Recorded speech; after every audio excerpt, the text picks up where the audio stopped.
Welcome to this regular meeting of the Okemos Board of Education. Secretary Doxy, could you please call to order, please? Yes, Tom Buffett, I am here. Jason Burns. Sit. Katie Kavanaugh. Here. Andrew Phelps. Here. Lainey Schrupp. Here.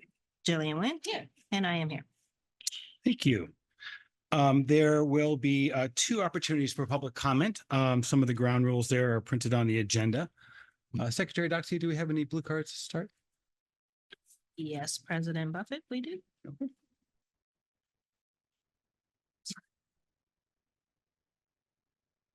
My apologies. I jumped the agenda. I will hold that for the right time, though. First up, we have a discussion move forward regarding a student trip. Superintendent Hood. Yes, so one of our amazing French teachers is here. Kim Floyd is here to present some information regarding a French trip proposed for a year from now, almost exactly a year from now, June 10th through 18th, 2026. So Kim, welcome and come on up. And I can present, I think, what you shared with me. Sure. I think I can present what you shared with me on the meeting. 1 second.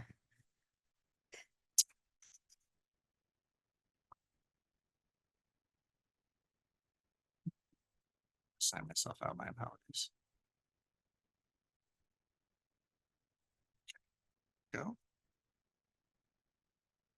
All right, I think this should be up behind you now once it comes up.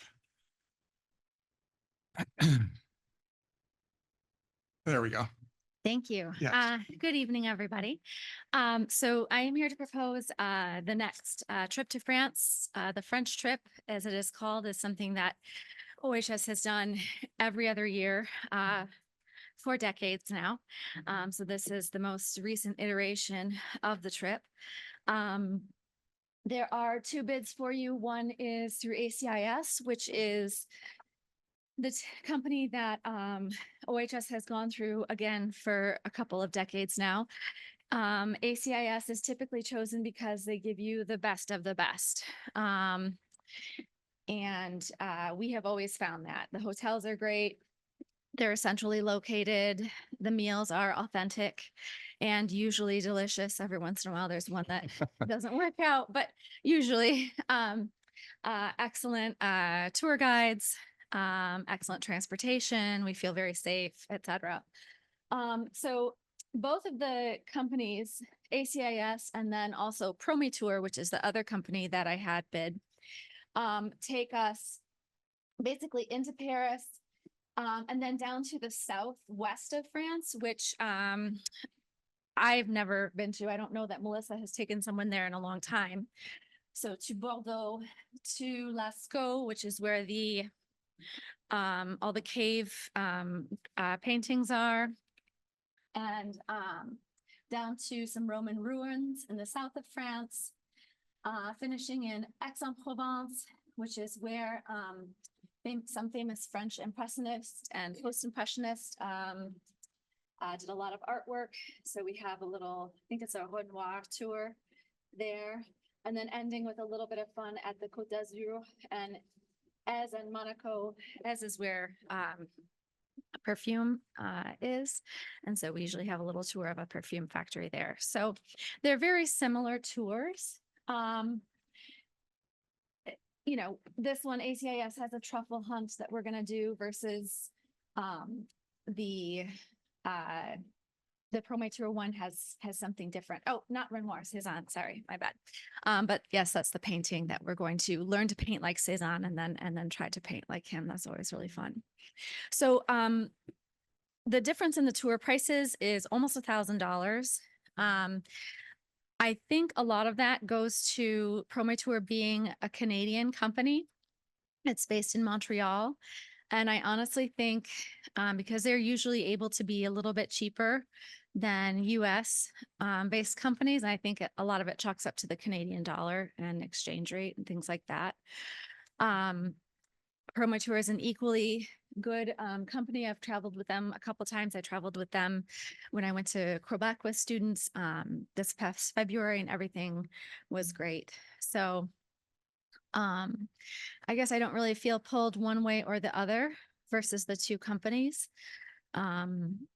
we just have to see how it goes, or if we really, I do think Pro Tour gives you a bit more of a bang for your buck. I think we're there another day or two with Pro Tour, as opposed to the ACIS tour. So yeah, do you have any questions for me? Trustees? Go ahead. Good evening. Hi. So just, I guess, so I understand, are you recommending one over the other, or is that the request that the board choose which one you choose? Well, I think that's where some department members and myself have been a little confused too, as far as you wanted different bids. And so we've given you different bids, and we feel a little unsure also, as like, is this something that we're presenting to you and the board is choosing it, or are we just presenting you these two options and giving you, our professional opinion as to which one we should take? So that hasn't been quite clear to us. So the board policy that asks you to develop multiple bids Uh-huh. grows out of trying to make sure that as many students can go on these trips as possible. Mhm. And so the bang for the buck question and lowering Mhm. price is really important just from an equity standpoint. Mhm. But it's absolutely not to go over your knowledge and professional expertise about selecting a particular trip. We don't have that knowledge.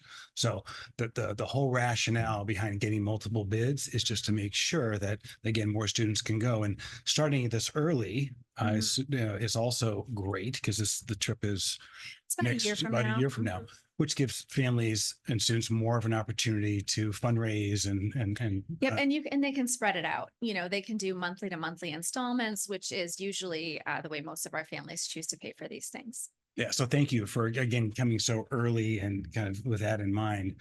I think Justin Valla was here recently and also had a long time horizon for it. And I think that's something that we can learn from and going forward as well. Excellent. Trustee Kavanaugh? Thank you. I would just follow up with that when we first put that board policy in, I mean, we've had some come up here and we're really surprised when they've got other bids. I mean, so that was the purpose of it, just to make sure that you were, getting the best value.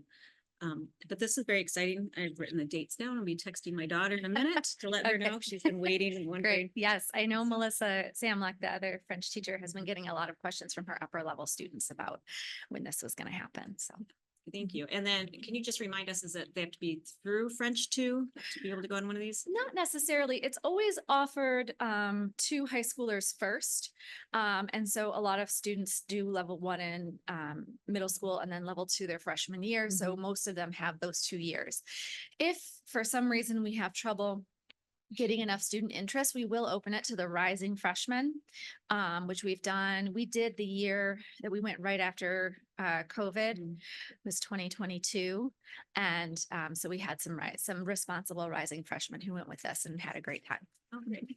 Yep. Okay. And then are you going to have parents as chaperones on the trip, or will you Yes. staff? So our department adopted a policy just over a year ago that obviously anyone who teaches the language has first dibs to go. So Melissa Samlock and I will be going, and then that we would open it out to the rest of the world language department, because they are very experienced travelers. And we're constantly trying to learn a little bit of each other's languages. So that's fun as well. And then we open it up to other trusted adults who we think could, really be helpful and would also really enjoy the trip. There are questions? Yes, Trustee Shasta. Thank you so much. So I was wondering, and this might be more for Mr. Hood. I really appreciate the possible fundraiser ideas that you already have, and that I'm really glad that it's a standard process, part of the process. But I was also wondering if ideas about individual fundraisers can be included, just so families, or if a child is or a student is interested, they can start planning. These are some of the ways I can, besides working summer jobs or whatever else. And Yeah. So sorry, go ahead. and this is not necessarily just on you, No, just a yeah. general question. For sure. I think that I know that we always, once we have a group of students together who have signed up for the trip, then we talk about fundraisers. Like in the fall, we would start talking, we would allow kids to sign up and we would start talking about fundraisers we want to do. Oftentimes, students are not interested in doing fundraisers, and neither are the parents, the people who have signed up for the trip. And I think in discussing with my colleagues, there's that difference of students who sign up for the trip because they know they can afford it or they know they can like work a little bit and afford it versus students who feel like they'll never be able to afford that trip. And so they just don't even show interest. And so that's where the fundraiser question, we don't have a lot of interest in it from usually students who sign up for the trip. I would love to be able to do something that helps more of our students who would like to go, but really are financially constricted. And you know, that's, bless you, that's a lot of work in the making. You know, the Montessori program starts fundraising things when they enter Montessori at like kindergarten. You know, world languages don't start till 7th or 8th grade. And, you know, students, we don't have that whole network of parent support like the music boosters do, the patrons of Okemos music. We don't have, you know, the 8 years of fundraising like the Montessori does. So I don't know quite the answer yet, other than just still trying to think about it, work on it, look at what other schools are doing, things like that. Thank you so much, Mhm. because your response clearly makes me, realize that you have put a lot of thought how we can make this affordable for all the families and students, Mhm. because it's not only about the trip, right? Even getting a passport costs so much money Mhm. nowadays. So thank you so much. You're welcome. Trustee Phelps.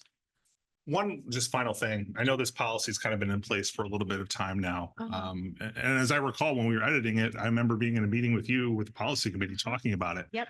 As we kind of learn more, I hope you reach out to Superintendent Hood and get with the policy committee, because I'm sure staff have, lots of great ideas on feedback and how we can improve it.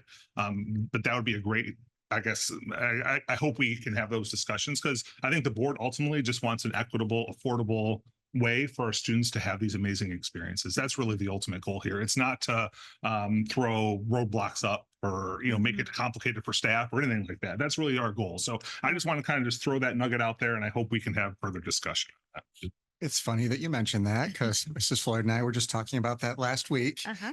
and perhaps pulling together some of our world language music staff that have now had this in place, and bringing a subcommittee to the policy committee meeting to provide some feedback. We know these are a lot of extra work on staff members who are doing this. You're not getting paid to do the trips. Yeah, you get to go on the trips, but you're also responsible for the well-being of X number of kids, which comes with a great weight as well. Mhm. So we were just talking about wanting to bring some of that back and talk to the policy committee meeting about what's going well, what's not going well. So kind of make sure that we're communicating and can make sure the policy's hitting the mark we intended it to hit and not being a roadblock. I love that. That sounds like great policy work the way it's supposed to be. So I look forward to hearing Yeah. more about that. Same. I look forward to working with you all and just continuing to make it better. Thank you, Ms. Floyd. And we will see this next week at our board meeting. So Yeah. thank you. Oh, and I guess to just summarize, like, I think I would suggest Pro My Tour just because it is more bang for your buck. And I know that it's also an excellent reputable company. So Thank you. thank you. And the board will see this back next week then. All right. Next up, we have another discussion move forward regarding the cardiac emergency response plan. Superintendent Hood. Yeah, thank you, President Buffett. So we have Safety and Security Director Katie Deal here tonight, and our district nurse, Stephanie Gosha. And we have a presentation for you of a high-level overview of our cardiac emergency response plan. This is required for the board to see and take action to adopt per state law and our policy 3402. So what you'll see here tonight is really the the policy is the what, this is getting into the how. How do we implement? What are our regulations? You have a copy of the actual administrative regulations, which really get you into the nitty gritty of the implementation of our cardiac response plan. So you're going to get an overview of that tonight. So let me share my screen yet again. And we'll pull that up.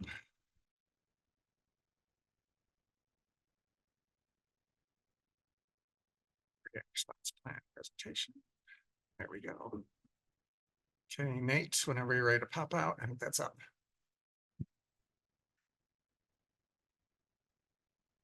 You're gonna be getting some good steps in tonight, Nate. We have a lot of these. Do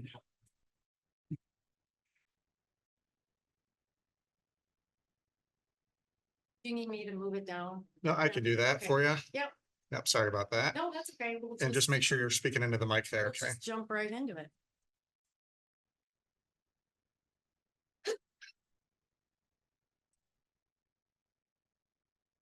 Okay, here we go. Hi, everyone. Thanks for having us here again. So really today we're just here to present the cardiac emergency response plan. Our health team worked very hard in putting this in place.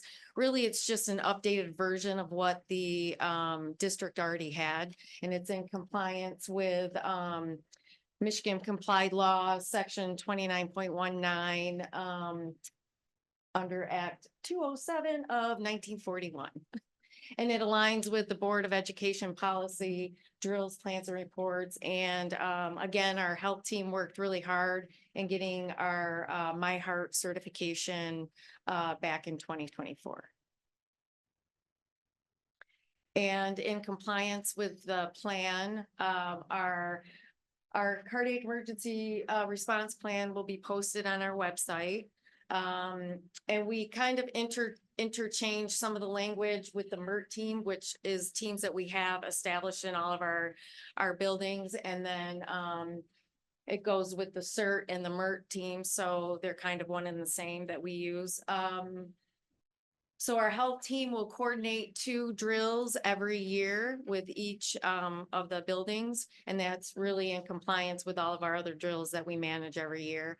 AED locations are posted on our maps in all of our schools, and the locations of all the AEDs. And really, that's just something that is easy for us to do. It's the AED locations are located on our emergency evacuation plan maps that are posted on almost every hallway, every place that they're supposed to be posted in the districts and in the outbuildings, including the field house.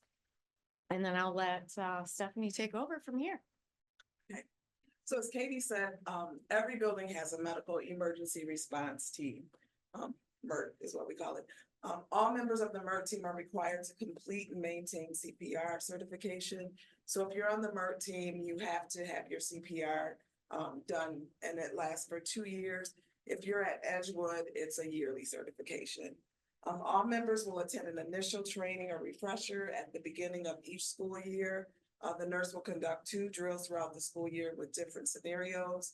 So we might go in and say, this student has a nut allergy. You're going to give the EpiPen, and now the student has gone into cardiac arrest. What do you do? So we go through all those steps from beginning to end. And then we'll also do debriefing after every MERT event is called to determine improvement to better the process.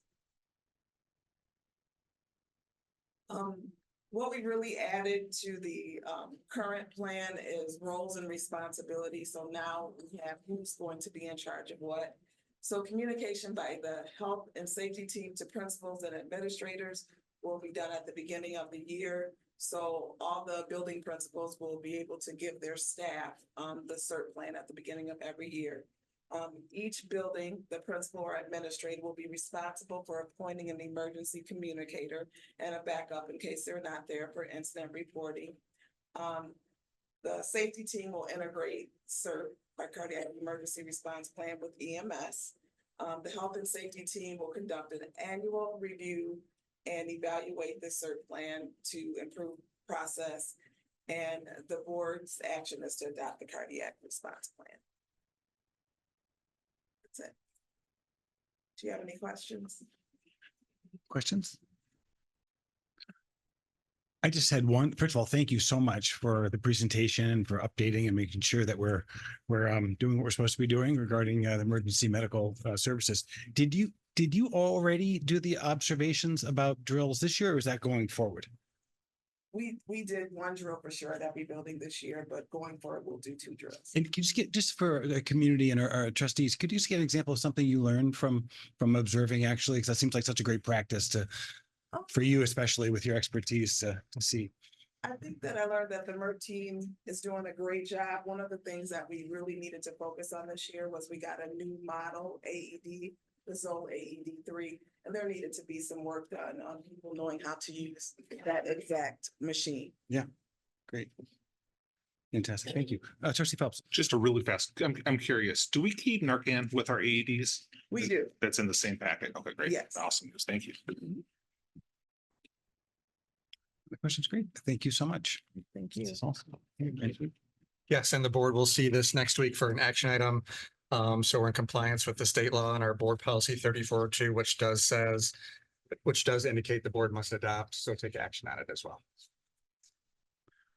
Okay, and next up, we have a discussion move forward regarding student parent handbooks. Superintendent Hood. So Assistant Superintendent Bailey is here, and you'll see a whole host of Okemos administrators to present really the culmination of a year-long project on organizing our student parent handbook into a one-stop shop for our K-12 parents.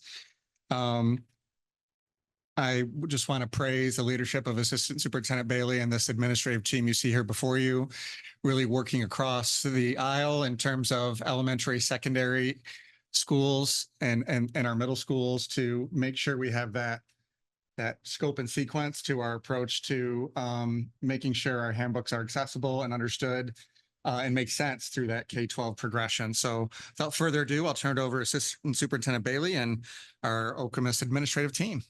Okay, well, hello. So tonight, Sarah Rowland's here from Kennewa, Joe Core, Hiawatha principal, Andre Ridley, assistant principal at Chippewa, and Dr. Dan Kemsley, high school principal. As Superintendent Hood said, we've been really working on this for the past year. A lot of this also stemmed out of the work that the board has done with policies. And so as the policy work continued evolving, we wanted to make sure that all of our handbooks were aligned with the intention that you had set forth with those updated policies. So as some of you know, the policies came with a complimentary companion sample student handbook written to align all of those pieces. So as we were going through our handbook, at times we replaced the past language that we had, and we then aligned it with the language directly from our attorney. So Sarah Rowland is amazing with spreadsheets and organization and process. So she's going to talk through what she put together for our leadership team this year. Good evening. As Assistant Superintendent Bailey said, this has been a long time coming. And so I just want to frame a little bit of background and context for these changes that we're presenting tonight. Every year, it's a typical practice for us to go through the handbook and revise and update to align with the practices that are occurring, to make sure that we have adjustments if it's not accurately reflecting our practices, and making sure it aligns with policy. For many years, you would hear a presentation from all the levels with a lot of redundant comments, a lot of similar changes, a lot of duplicate deletions or additions. So we felt like a better approach would be to compile all the information in a single location that was user-friendly and really work to achieve a common opportunity to present the information to families and students in a more concise way, but also allowed for us to have some district messaging, common language, and a unified approach. And so in order to do that, we determined that a district handbook would be the way to go. And we had several goals to achieve that. we wanted to have that common language for a district handbook. We also wanted to make sure that it was focused on its purpose, that it was relevant for a handbook, whatever the content was that was being presented. And some of that ancillary extra information didn't need to be there. And so it gave us an opportunity to weed out that extra information and find a home for it as well. Also align with the newly adopted board policies to make sure that board policy was being appropriately reflected in the handbook and there weren't any differences amongst what board policy was and what the practices were that were being communicated in the handbook. And then, as I mentioned, just making it user-friendly because we do want this to be a document that can be referenced and utilized when necessary. So those were our goals. And to do that and create a district handbook over the last 8 months, 12 months, quite a while, probably before that with all the conversation, we worked to achieve that through taking all the handbooks, the elementary handbook, Kenowa's handbook, Chippewa's handbook, and the high school's handbook. We dumped it into one document, all, yes, color coded for each level. And, you know, we were able to see all of the duplicate information where we had the same identical things in many places and just how redundant that was. And then also when there were some nuances of maybe some differences in approaches and wanting to make sure that we were developmentally appropriate and we were aligning our responses that was best for students at their age and their grade level as they went through the school system. So that was a big goal.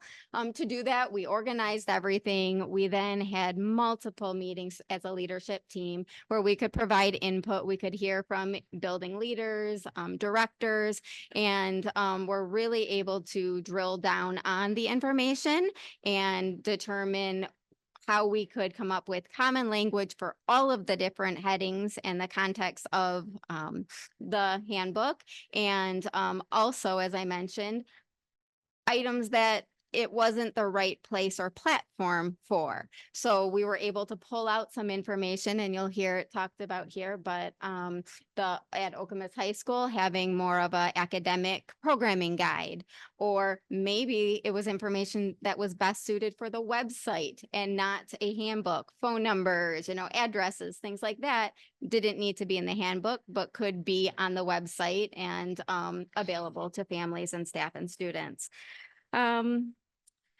Worked through that process. And then also Assistant Superintendent Bailey had many conversations with Troon Law and the attorneys and made sure that the newly adopted policies and what we were reflecting in the handbook were appropriate and matched our practices and the policies. So that's just an overview of the work that's been done, and what was presented to you as our updates for this year is a district family and student handbook with just some high level overview of those adjustments, revisions, and changes.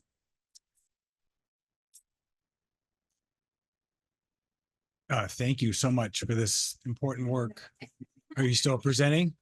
Or is this okay? Questions from trustees? Trustee Doxy. Comment and a question. Kudos to the team for the labor of love, because working with policy and experience updating procedural manuals, it is truly a labor of love. So just kudos to the team. I think you guys did a great job. I really appreciate the memo, just kind of outlining the changes. My question, and you don't have to answer, but just a reflection, consider sending a similar memo or highlighting some of the key changes, each administrator, when you share this with families. So again, thanks to the team for your hard work on this. And if I could speak to that, One of the updates you'll see in here is our universal accommodation. So while I know I've talked about it with you many times, that was one of the feedbacks I got from District Parent Council. Like, we hear about these, we know we've had them sent out, but can we have them live somewhere so we can reference them? So you'll see that those are now aligned throughout the district and based on feedback that we heard from our teachers and included. So thank you for that. That's a great suggestion. Thank you. I think that's why lifting, like, to share that with parents, because again, they hear bits and pieces, but if you can direct them to where it is in the handbook, I think it'll be helpful. Thank you again. Trustee Capita.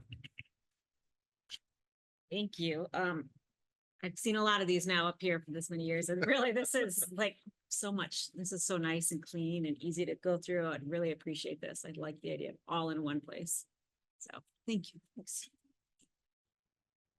Yeah, I also really appreciate both the memo and also just the clarity of this document. I think it's really a big step forward. And the program offerings too at the high school. I know you put a lot of work into clarifying kind of dual enrollment and online course. And like, I just want to give you a shout out for that, because again, that increases access to those offerings. So Yeah, huge kudos to Dan and his team and the counseling department at the high school. So these had lived in other documents before, but having them here and having them so all families in the district, I can't tell you how many times I hear from a Kanawha parent who's wondering about something in the high school. And so rather than waiting for it, how can we make our community aware of what's coming so they can start planning for that? So his team did a great job up there. thank you. Thank you. I did have a couple of questions.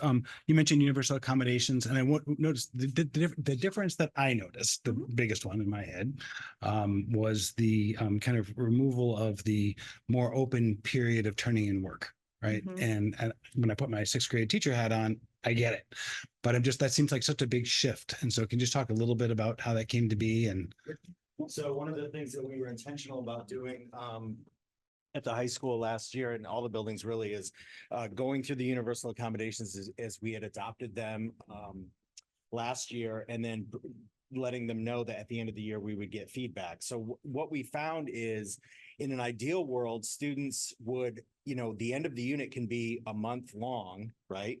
And some of them, we really wanted to try to thread the needle of giving the appropriate grace for things that come up, but also realizing that they're children and some of them may wait until the last minute, and that's not good for their learning, and it's not good for teachers, and it creates, chaos on their end. So the 3 days, I think, is it covers all of our students' IEPs needs, and I think is an appropriate alignment between the grace needed for students if they miss an assignment here and there, but holding them accountable and keeping them on track to where they don't get themselves far behind. Thank you. That makes a lot of sense Sure. to me. Is it then still kind of up to teachers as to whether or not to penalize students for being a day late, or is it understood that? Well, every student will get 3 days unpenalized from universal accommodations. Where teachers will have their autonomy in the matter is that after that 3 days, some may say, hey, you got 3 days, I'm not accepting late work. Or, you know what, I'll accept it at full credit, or I'll accept it. They might have a policy of 50% off. But what is guaranteed for students is they get 3 days grace for no penalty that doesn't have to do with academics rather than behavior. So, yeah. Does that make sense? Your explanation makes perfect sense. That wasn't clear to me when I read that, so that's helpful. So just Oh, sure. a wondering about whether or not that could be clarified. And certainly at our open houses, and I think Meg Stat, my MTSS coordinator, is going to make me do or work with me to produce a video that I'll send to families, kind of going into the details of each one. But it's in the handbook, and we'll flesh it out for parents for sure. Great. Yes. Little feedback, I guess. One last thing. I really appreciate the inclusion of charts. I mean, you said in your memo that it's designed to clarify. And so thank you again for that, because I think it really serves that purpose well. Under the student conduct chart, there, right there is perfect. Like, just as that top row as an example, it says restorative practices, then parent notification. And my question was whether or not parents would be notified if there are restorative practices, or it's incumbent upon me as the student who's being restored to tell my parents. So those are not sequential. They're not So sequential. they're not sequential on the side. So we could add that in. So those are just potential, but they don't have to all happen. They don't have to happen in that order. So. Okay. So yeah, I thought they were ordered, but I didn't understand they didn't all have to happen. I got that. But in the case of restorative practices, is it practice to Oh, for parents? absolutely. 100%. Yeah. You worked with Tom today and. Yeah, we so went to a better anytime there's place. a referral that comes into any of the schools, the parent certainly will be notified. But then restorative practices, whether it's with a student, a teacher, students have to be willing participants on both sides and the teacher as well. So we would certainly have parents involved in knowing that process. So it's not something that would occur in a vacuum for sure. Thank you so much. Other comments? Trustee Kavanaugh? I just had one last thing, and I was reading the recess one, and that is one I thought we had talked about several times. Oh, I just lost it. As a board too, though, that recess, seeing that as a right rather than a privilege, because we know that it has been taken away from students before if they didn't have their homework done or that kind of thing. Yep. So I can tell you that it's not used for anything such as like not getting homework done. It's used in very rare and far and few between instances when it's really a matter of student safety. It's a matter of making sure the student's able to access the remainder of their day. And if recess could potentially derail things. So it's not something that is used. It's not something that if you have homework missing that you're going to get that, or you did something, you're sitting out, that's no longer a practice at all. It is very rare. I don't know if you want to speak to it as an elementary principal. So it doesn't happen very often. And when it does, it's exactly for that reason. It's always a safety reason. And a lot of times if we do remove the recess as a whole from the rest of their peers, we will do an alternative recess. So maybe it's not with everybody, but maybe with a few friends, so that whatever the situation is, doesn't derail the student's whole day and result in suspension. So. Okay, that's great. I really appreciate that. I don't know if that's something you want to add. Is there a reason that wasn't added in there? Because as a parent, that's something I go just to think that. it's a case by case basis, and I think that's why we left it kind of broad. Okay, thank you. Yep. Other questions, comments? I'm just gonna add one more. Artificial intelligence. I mean, kudos having the stoplight system to kind of clarify acceptable uses of it. I was also really happy to see that in the technology section of it, even though it's a student and family handbook, you have some professional development for our staff around AI use. And I just look forward to learning more about that. It's such, a game changer, obviously, in our society, in our schools. And so I look forward to seeing what we're doing with it, just to support our staff. Yeah, I can say that our instructional technology coaches have been working on that over the last year and a half. So we are trying to keep up, but we know that we can't keep up because it's so fast, but more to come on that. Thank you again. Appreciate it. Okay, next up, we have a presentation on the Student Success Data Portal. Superintendent Hood. So Dr. Slee is here to give you the promised initial reveal on our student success dashboard, district-wide dashboard, and then also in turn follow up on that student success annual report that we presented at, I think, 2 meetings ago, and was in your linked in your yellow sheets as well.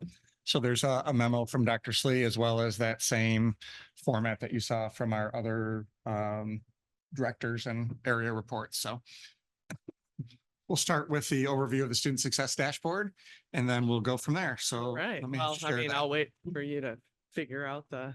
There you go. Oh, It'll be up. That was fast. Oops. And then. No, or that's the Nathan- wrong one. That's the wrong one. Oh, John, Nate, you're okay. Wait 1 second. it's coming. It's coming. It's just building the suspense. Student success dashboard. Second, there it is. Okay, now I'm ready. And Thank you. you can- Share. Student success dashboard. All right, I think I'm good. Yay. Good job. All right. Hello. Good evening. So the purpose of talking about this quote unquote new dashboard is I think we're always trying to answer the question, are we making a difference? Are the things that we're doing having a positive impact on our students, on our staff, on our community? I know that's more than one question, but those are kind of the big things that I hear often from all of you. And this is just an attempt to kind of be more transparent in kind of how things are going, both academically and non-academically. So John, if you want to. Yep. So really it's not live. Nathan and I have been going back and forth, and poor Nathan is there. It's difficult to pull together all of the data points that we regularly look at in one space that is usable for the public, that gives you the information you want to see, and that makes some sense. So we've been kind of working through that. This is definitely a work in progress, but we will get there eventually. But when it's live, you will see this is your starting point, and we will have curated some different data points to kind of showcase, but there will always be the opportunity to go over here to two of our main points of reference that we use is My School Data, which is available to the public, and you can kind of play around with different indicators within there. And then Munetrics is where we're housing a lot of our financial data, but there's also student achievement data embedded in there, and there's hopefully more data points we can share out through Munetrics as time goes on. So once you're on that page, you will have, and these are all subject to, if we want to change these, we can change these.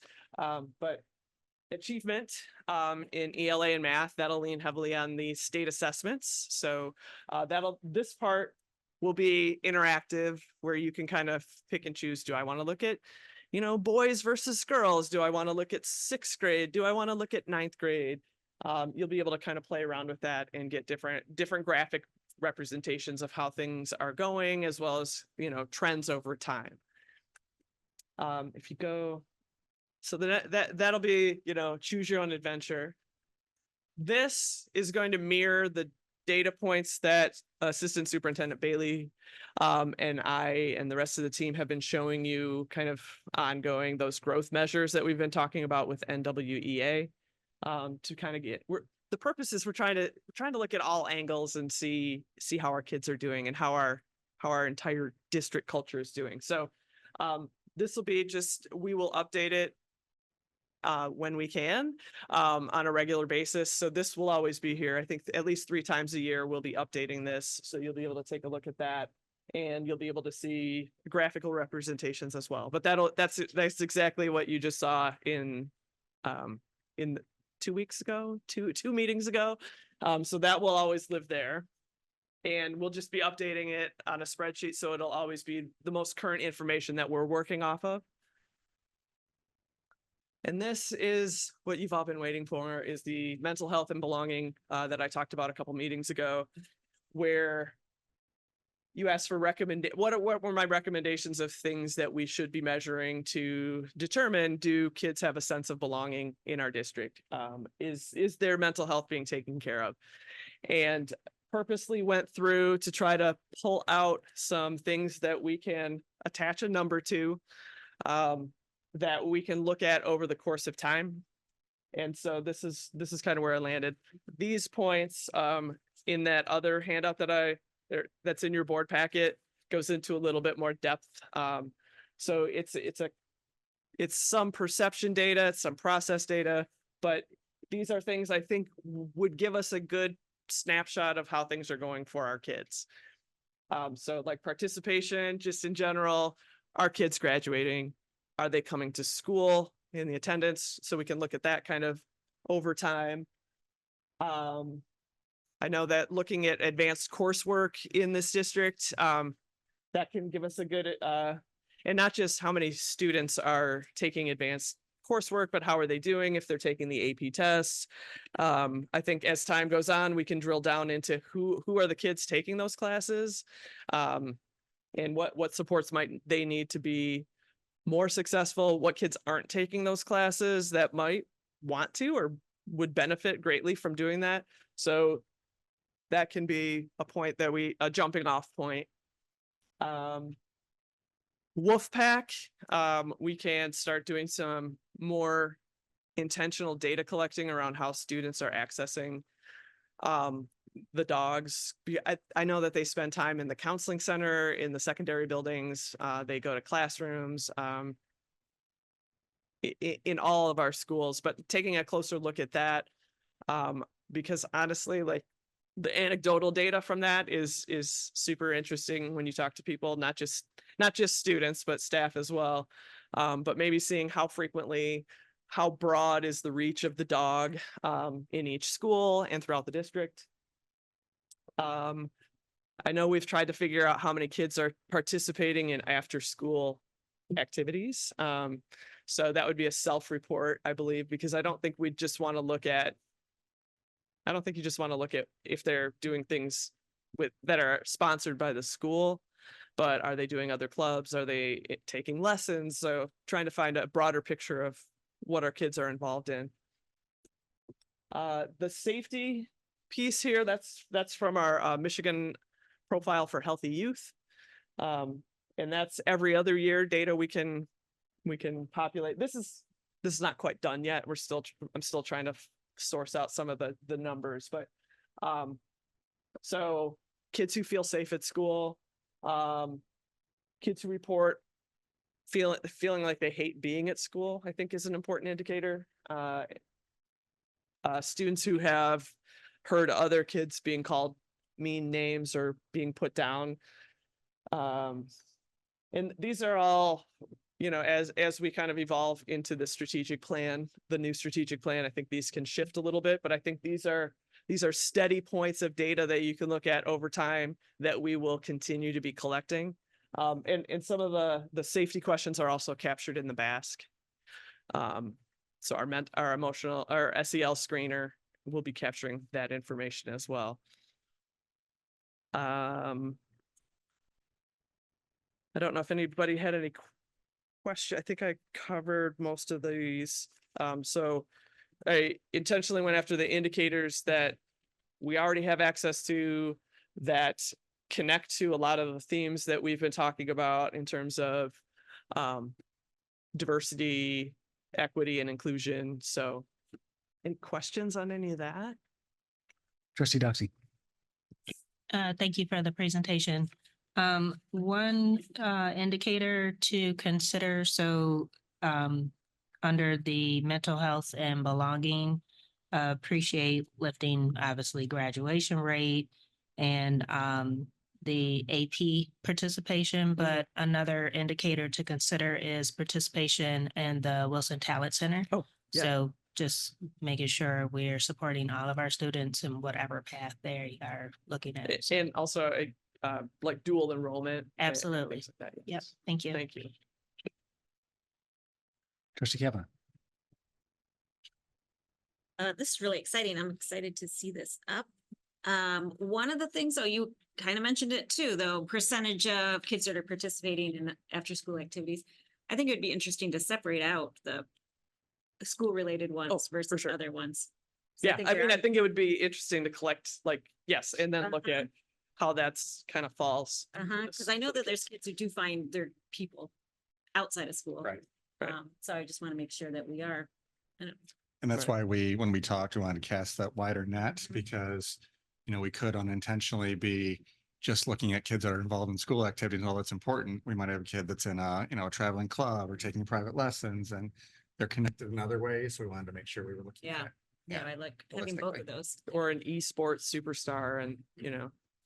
That's what you're going to be doing in your retirement. It is, yes. I knew it. I will say, before I get the next question, like we have all this information at the ready and we're trying to organize it and present it in a way that makes sense to the audience, anybody looking at it, our staff, our students. I would be remiss if I didn't say this on my, you know, my last meeting with you all. Don't cry, Stacy. I think it's important, like these are all great, but I think we need to do a better and more intentional job of listening to believing it, listening to believe, listening to understand the experiences of our kids, rather than being quick to jump to, oh, I heard this, so we need to try this new strategy or this strategy, but like really slowing down and having conversations about these data points, not to agree or disagree with the person's perspective, but to really try to understand where they're coming from, because I think we kind of get caught up in this. We got to achieve, we got to do this, we got to get this many kids in here, and we got to get this many kids, on this team or whatever, but slowing down to actually listen. And and not just to students, to staff as well, because if we're seeing unhealthy patterns with our students, there's more, I think our staff can be great resources to help them. And also we need to take care of our staff. So making sure that we're listening to all of the amazing people we have in the system, whether they're staff, students, parents, family, you guys. But I would like to see, I would love to see that in the strategic plan, where we're going to actually intentionally add that piece in. And I know it's not easy, because there's not a direct line between what somebody says and their academic experience, but I don't know that we've taken the time to step back and kind of collect more of that anecdotal perception data and then try to make connections. So that's okay. I digress. Tom, you had a question. No, and you kind of answered, but the audience for the dashboard is anyone who wants to see it. Yeah. Is there a primary audience? It's you. No, Okay. no. We definitely. So we're trying to as the website evolves. I know there's been work on that. We've been talking about having community resources, like a hub of student success that shows kind of. And I guess the audience is the public, but we would love for our community to kind of like, hey, I'm going to check in and see what's going on. So I think Protect the Pack could be showcased in this section. How are we taking care of our kids, and what is that showing up like in the data? Right. But for the dashboard, and I guess I want to share, Trustee Burns isn't able to be here tonight. And I think actually your data that you showed earlier about the MiFi questions, the 7th and 9th graders. Yeah. 7th, 9th, So you and had 11th baseline from 21, 22, and then 22, it's every other year. It's every other year. And so then, but 23, 24 wasn't there, which just speaks to the point that he was making, which it takes a lot of administrative bandwidth to make these things happen. And so it's just, his wondering was if in fact it's administration and the trustees who are the primary audience, it's just a wondering about trying to weigh how much it takes versus maybe just his words spreading around some spreadsheets to us. Right. I think over time it's been a desire for out of our advisory coalition that has come up, like, how can we share more information? How can we be more transparent with kind of how things are going culturally, academically, et cetera. And so on many occasions, this concept of having a dashboard that's fairly easily accessible, almost like a scorecard, but we're not quite there technologically yet. But trying to be more forward facing with like, hey, these are the things that we're taking a look at. Let the kids know, let the families know, like, these are the things that we're kind of, we want to figure out and do a good job with. And we didn't want to have people tune in, to the board meetings to watch the presentations 3 times a year to get that information. So unless you tuned in or know in board book where to find that presentation, now you can find that data anytime you want right on our website. So again, removing that, I don't want to say hidden curriculum, but kind of this theme tonight that you're hearing about being transparent and making things accessible. And the hidden curriculum, as we talk about it, is just making sure the pathways are seen to everyone. So the handbook, it's one handbook for everyone. The way to get into dual enrollment and Michigan Virtual and all that, everyone sees what the path is. How do you get into APs? You can see what the path is. How are we doing with all our kids? Everyone can see how we're doing with our kids, who's being successful, who's not, initiatives we're taking, and that just builds, I think, that collective understanding of what we're good at and what we need to get better at. I have a special guest. It's Nathan Brown. He's our web guy. Hey, how's it going? I just wanted to kind of talk about the information that's coming from the website too, right? Like, before, we've done a lot of like Excel spreadsheets, and that's really dependent on how quickly that those staff members are updating those spreadsheets, right? But what I'm trying to do now is like embed those documents like from the source, right? So that way it's like updated in real time, or if things change, it's like a couple of minutes as opposed to like months or days. And you'll be seeing that like across the entirety of the website. I'm trying to get into a point where it's like, if somebody does make a change, it doesn't have to go through the ringer and go back to me to then get updated again, right? If somebody wants to make a change to it, it's right then and there. So. Thank you. Thank you. Other questions, trustee Shrestha? Just a thought, like, under the participation, not chronically absent, whether it would be beneficial to have it separated, like elementary, middle school and high school. So that will give us an idea where that 5% might be happening, or is there a difference? Okay, yeah, Thank break it, so, thank you. Trustee Wynn? I really love this and all the work that you guys have put into this. I think it's really nice to have this student success dashboard that people can access. One question I had was if a parent or student is wondering, like looking at this data, where do I fall on this data? So I was wondering if even under just additional resources, it made sense to like link to PowerSchool as a quick link so that you could log into PowerSchool to look up your own stuff. I think though some stuff isn't in PowerSchool, like the NWEA scores, maybe some of the other assessments. So one question I also had was just how do parents access that assessment data besides just the piece of paper that's maybe emailed to them and then they lose or put in a file to scan and don't scan or lose whatever. Asking for a friend. So I guess just tying it back to seeing myself in the whole picture and being able to have access to that data as well. Yeah, that's great. That's a great idea. And that's Stacy's department, the NWEA. We'll work on it. We could add a. Yeah. Other questions or ideas? I'll just throw one other thing out there. As a trustee, and I've said this before, so pardon me, but is the correlations between some of those outcomes that I feel like is really important. And I know we're just building this. I'll just put this out to the ether here, because at the end of the day, like, I mean, knowing whether achievement's going up or down and mental health is improving or not, graduation, whatever, it's, to me, it's more actionable as a trustee to know whether our investments in mental health are leading to better mental health outcomes. And those students who it is doing that for are also staying in school more or participation in sports. Okay. So, I mean, to me, it's always the correlation that's going to be most useful to at least how I see my role as trustee. Yeah. I think that we are limited in resources to be able to make that happen right now. And I don't just mean, I think because we have so many data sources. Also, we don't have the person power to kind of be able to crunch the numbers and draw the lines. So until we can kind of, and I think this is a good, like, get routinizing the, we're collecting these data points. And then I think down the road, it would be easier once we're kind of in the habit of collecting that information.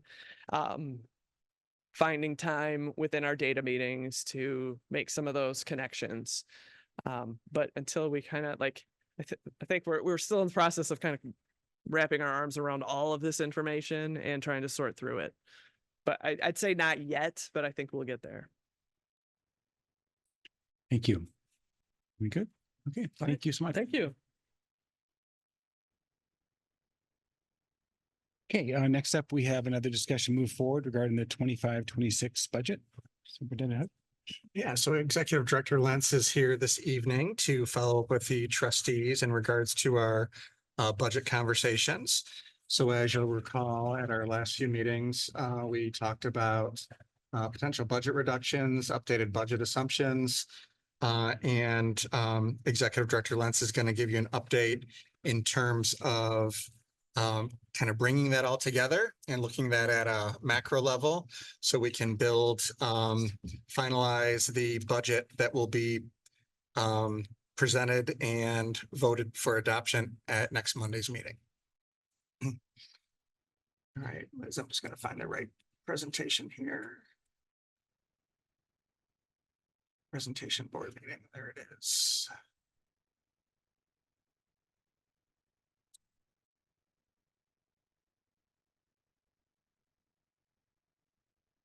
I'll look the same with the same templates as the dashboard. Okay, yeah, here we go. So tonight, we're going to make a simple item about, talk through an overview of the budget process. Sorry. We're going to talk about an overview of the budget process, review outcomes from the May 27th board work session, follow up on an area that the board requested that we do a bigger dive into, or deeper dive into. We're going to look at the current budget assumptions, talk about items that are still not in the budget, and very well likely will not be there before next Monday. And then, just have one final, conversation. Are we at the place, that we want to be at this, for our budget? So in terms of the budget development process, we've been talking about the budget for a long time now. And in fact, we started talking about this for the 23-24 budget process, because we had very specific conversations about we aren't taking forward any changes within the budget other than those that we have to do via contract. We have to build in items that were contractually negotiated, and we're going to pause. And the board agreed with that. Let's pause for a year and see if things turn around. And I'm sorry, for the 24-25 year. So this started for the 24-25. I think I said 23-24. So we started that. And then once we, got into the year, got through our enrollment, and what was our enrollment, what was our final state aid, and those are the two big ones that we're really looking for that we don't usually know before we adopt our budget. We've said, okay, where are we now? So that's some of the work that we were doing behind the scenes. And then we started working with leadership and reviewing the budget issues with our leadership team, and, started conversations with the board in January. And we've been doing that from January to April. We've been updating the board and at the board meetings, at all the regular board meetings, if not everyone, all of them but one, I think, maybe, since February. We've had board work sessions that the superintendent gave his recommendations on May 19th. And we also talked about updated assumptions. And again, we did that on May 27th, where the board then had we reviewed the input from individual board members and then had group conversation for the board members. We've sent out communications to staff and community on April 17th, May 14th, and June 5th. Those could be off by a day or so. And, again, we're reviewing all the budget assumptions tonight, and the board will take action next Monday. And again, by June 30th, the board is required by law to take action on an adopted budget. We can revise budgets as many times as we want throughout a year, but we do have to adopt a budget for next school year by the end of June. So that's where we are, how we got to where we are. The next two slides, actually probably three, is really the outcome from the May 27th meeting. I'm not going to review all of these in detail. The board has it in their packet. It is available for the community on the website, so I'm not going to read through all these, but these first two slides are those items that after board conversation at the last meeting, these were the items that was consensus that the board wanted you to have me build that into the budget. So these are all listed out here. They total just over $1.1 million. The next slide is, again, this is in the packet, and these are an item that the board asked for further review to be done, and then some items that were also discussed, but they were not moved forward for inclusion in the packet. And again, I'm not going to review all these. They are available for anyone who wants to see them. So that was the outcome, about $1.13 million of items to include in the budget that you will see shortly. In terms of the additional item that the board, you asked me to review or us to review was an additional, we had 500 substitute days built in that we were suggesting that we could reduce. And that was approved as one on the consensus item. But then that you asked, can we reduce another 500? Is that possible? So we went back and did a deep dive into the substitute days for this year. And so of the time, the substitute days that was not related to leave time. So the time that OEA members have in their contract that they, sick, personal days, et cetera. We had about 3,300 days. Then we have days that, again, we are required for PD or school improvement. So in the contract, there are the OEA members have PD that they can take and the district will reimburse. And part of that is sub-costs. Is substitute time and school improvement. We had some vacant positions that were vacated during the middle of the year, and we had to provide subs because we didn't have a permanent staff member in place. In addition, we had kindergarten aides that when we're over a certain number, over 20 kids in a kindergarten class, we have to provide an aide. And we couldn't find aides right away. So we ended up having, in some instances, using substitute teachers to assist in those roles. So that's about 680 hours that we, again, there is contractually related that we had to work through. So there's discretionary sub days, and if we look at those two, of about 2,600. The biggest portion of that is building substitutes. So we have dedicated individuals who are in a building all year. So let's say Joe Smith at Bennett Woods, he is a building substitute every day of the year. He knows he's going to Bennett Woods and filling in as a substitute. That's going to fill in where the most critical need is, that individual. So this started happening, and I honestly can't remember and didn't look, but there was a time when we were very short. We still are short on substitutes, but there was even a worse time when we were short on substitutes. And then there was COVID. And so we needed to have people available that we knew on a daily basis we were going to have some people there. So they were the first line of individuals that get utilized within a building, because every day there's going to be somebody out of a building. And so a building substitute is going to be needed. It is somebody that the staff know, and the children most likely know who they are by that time. So it's a better situation than just constantly bringing in other individuals, especially if we know there's somebody will be out in a building. Sometimes it's somebody that's going to be on FMLA for several weeks, and we can then bring in a building substitute, for instance, or there's a vacancy. This is somebody who's already familiar and staff are familiar. So Superintendent Hood did reach out to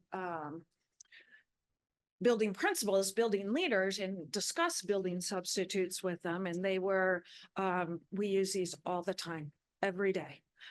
We just can't, they just didn't see how they could reduce building, not having a building substitute in their building. So after that, we're reducing then the building substitute time. We're reducing the 500 days that we've already said that was consensus. That leaves about 864 discretionary days. And discretionary, it's like building business, curriculum development, substitutes for various meetings that need to occur. There's data days, there's IEPs that are required to have. So 864 spread across 7 buildings. And as we looked at that, as Superintendent Hood had various conversations with building leadership, he did not feel that he could support another reduction in subs. I don't know if you want to add anything else to that, or? Well said. Okay. Yep, thank you. So that is the recommendation, not to reduce it any further. Now, as we move into what does our budget look like with these updated assumptions, and is there anything else that's been updated in the last few weeks? There is, in terms of uses of our funds, there has not been any updates. It's right about $3.4 million is the likely, and that's been maintained constant, fairly constant in the last month or more. We have made some changes to the assumptions for those things that increase the funds we have available. We've been asked multiple times about our foundation allowance. Are we, we've got a Senate and we got a governor's budget of $400. Should that be higher? We did go up to 300, but didn't feel we could go to 400 without knowing the House budget and seeing where that's coming in at. So we did increase foundation allowance to $300, which changed it to $1.4 million. And then that also impacts the enrollment line items because that's at a higher foundation allowance. Savings from teacher retirements, resignations, that the VSP did not go through. I think I can't remember now if, but that did not go through. So 8 is the number of teacher retirements that we had. We had 2 additional staff members, and again, this is changing, but we had 2 additional staff members that were still looking at retirement that maybe would retire even though the VSP did not go through. So we're still working with those staff members to see if what their final decision is going to be.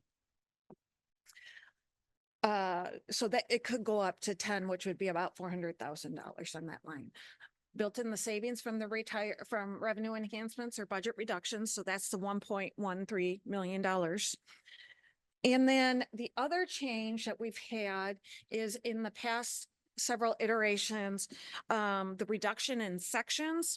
We had reduced 3 at the high school and our most likely included 1 at the elementary level. So we had a most likely that we could reduce 4 sections.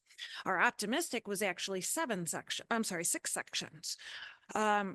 After we're monitoring enrollment on a weekly basis, work with Superintendent Hood works with all the buildings to say, hey, what are our numbers looking like? Confirmed numbers, new students enrolling and as such.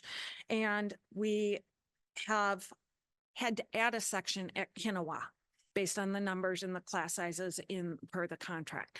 So while we thought the middle schools were going to be stable because of numbers, we had to add it at Kinawa. So our most likely went back down to 3 versus 4. Our optimistic for elementary, we have had changes at the elementary level too, and we don't see that we would be able to have 3 sections reduction, I'm sorry. We may be able to have a 1 section reduction, but we're unclear at this point based on how close they are at the current caseloads in their class sizes. So this change are most likely to 5.155 million. The combination of the next slide of how this plays out, the use of funds and the sources of funds. Now we are at a $1.7 million positive.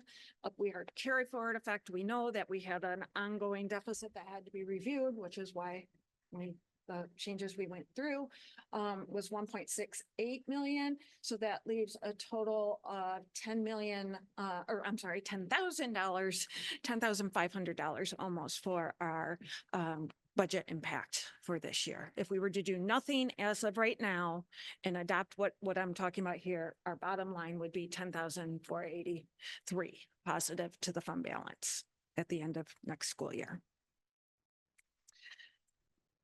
We have several items that we won't know before next Monday. State aid, even if we have a House budget before next Monday, that might give us a little bit better idea, but there is no way revenue consensus can happen in that short time frame. So there will not be a finalized state budget in place. Staffing levels, they're contractual and they go through the start of the school year. So we're not going to have final that. I mean, that's something we usually build in if we have changes through revised budgets and negotiations. We do not have, typically in the past, since I've been here, we've had negotiations finalized by the time we've adopted a revised budget. Or a proposed budget. That won't happen this year based on timing of negotiations and schedules.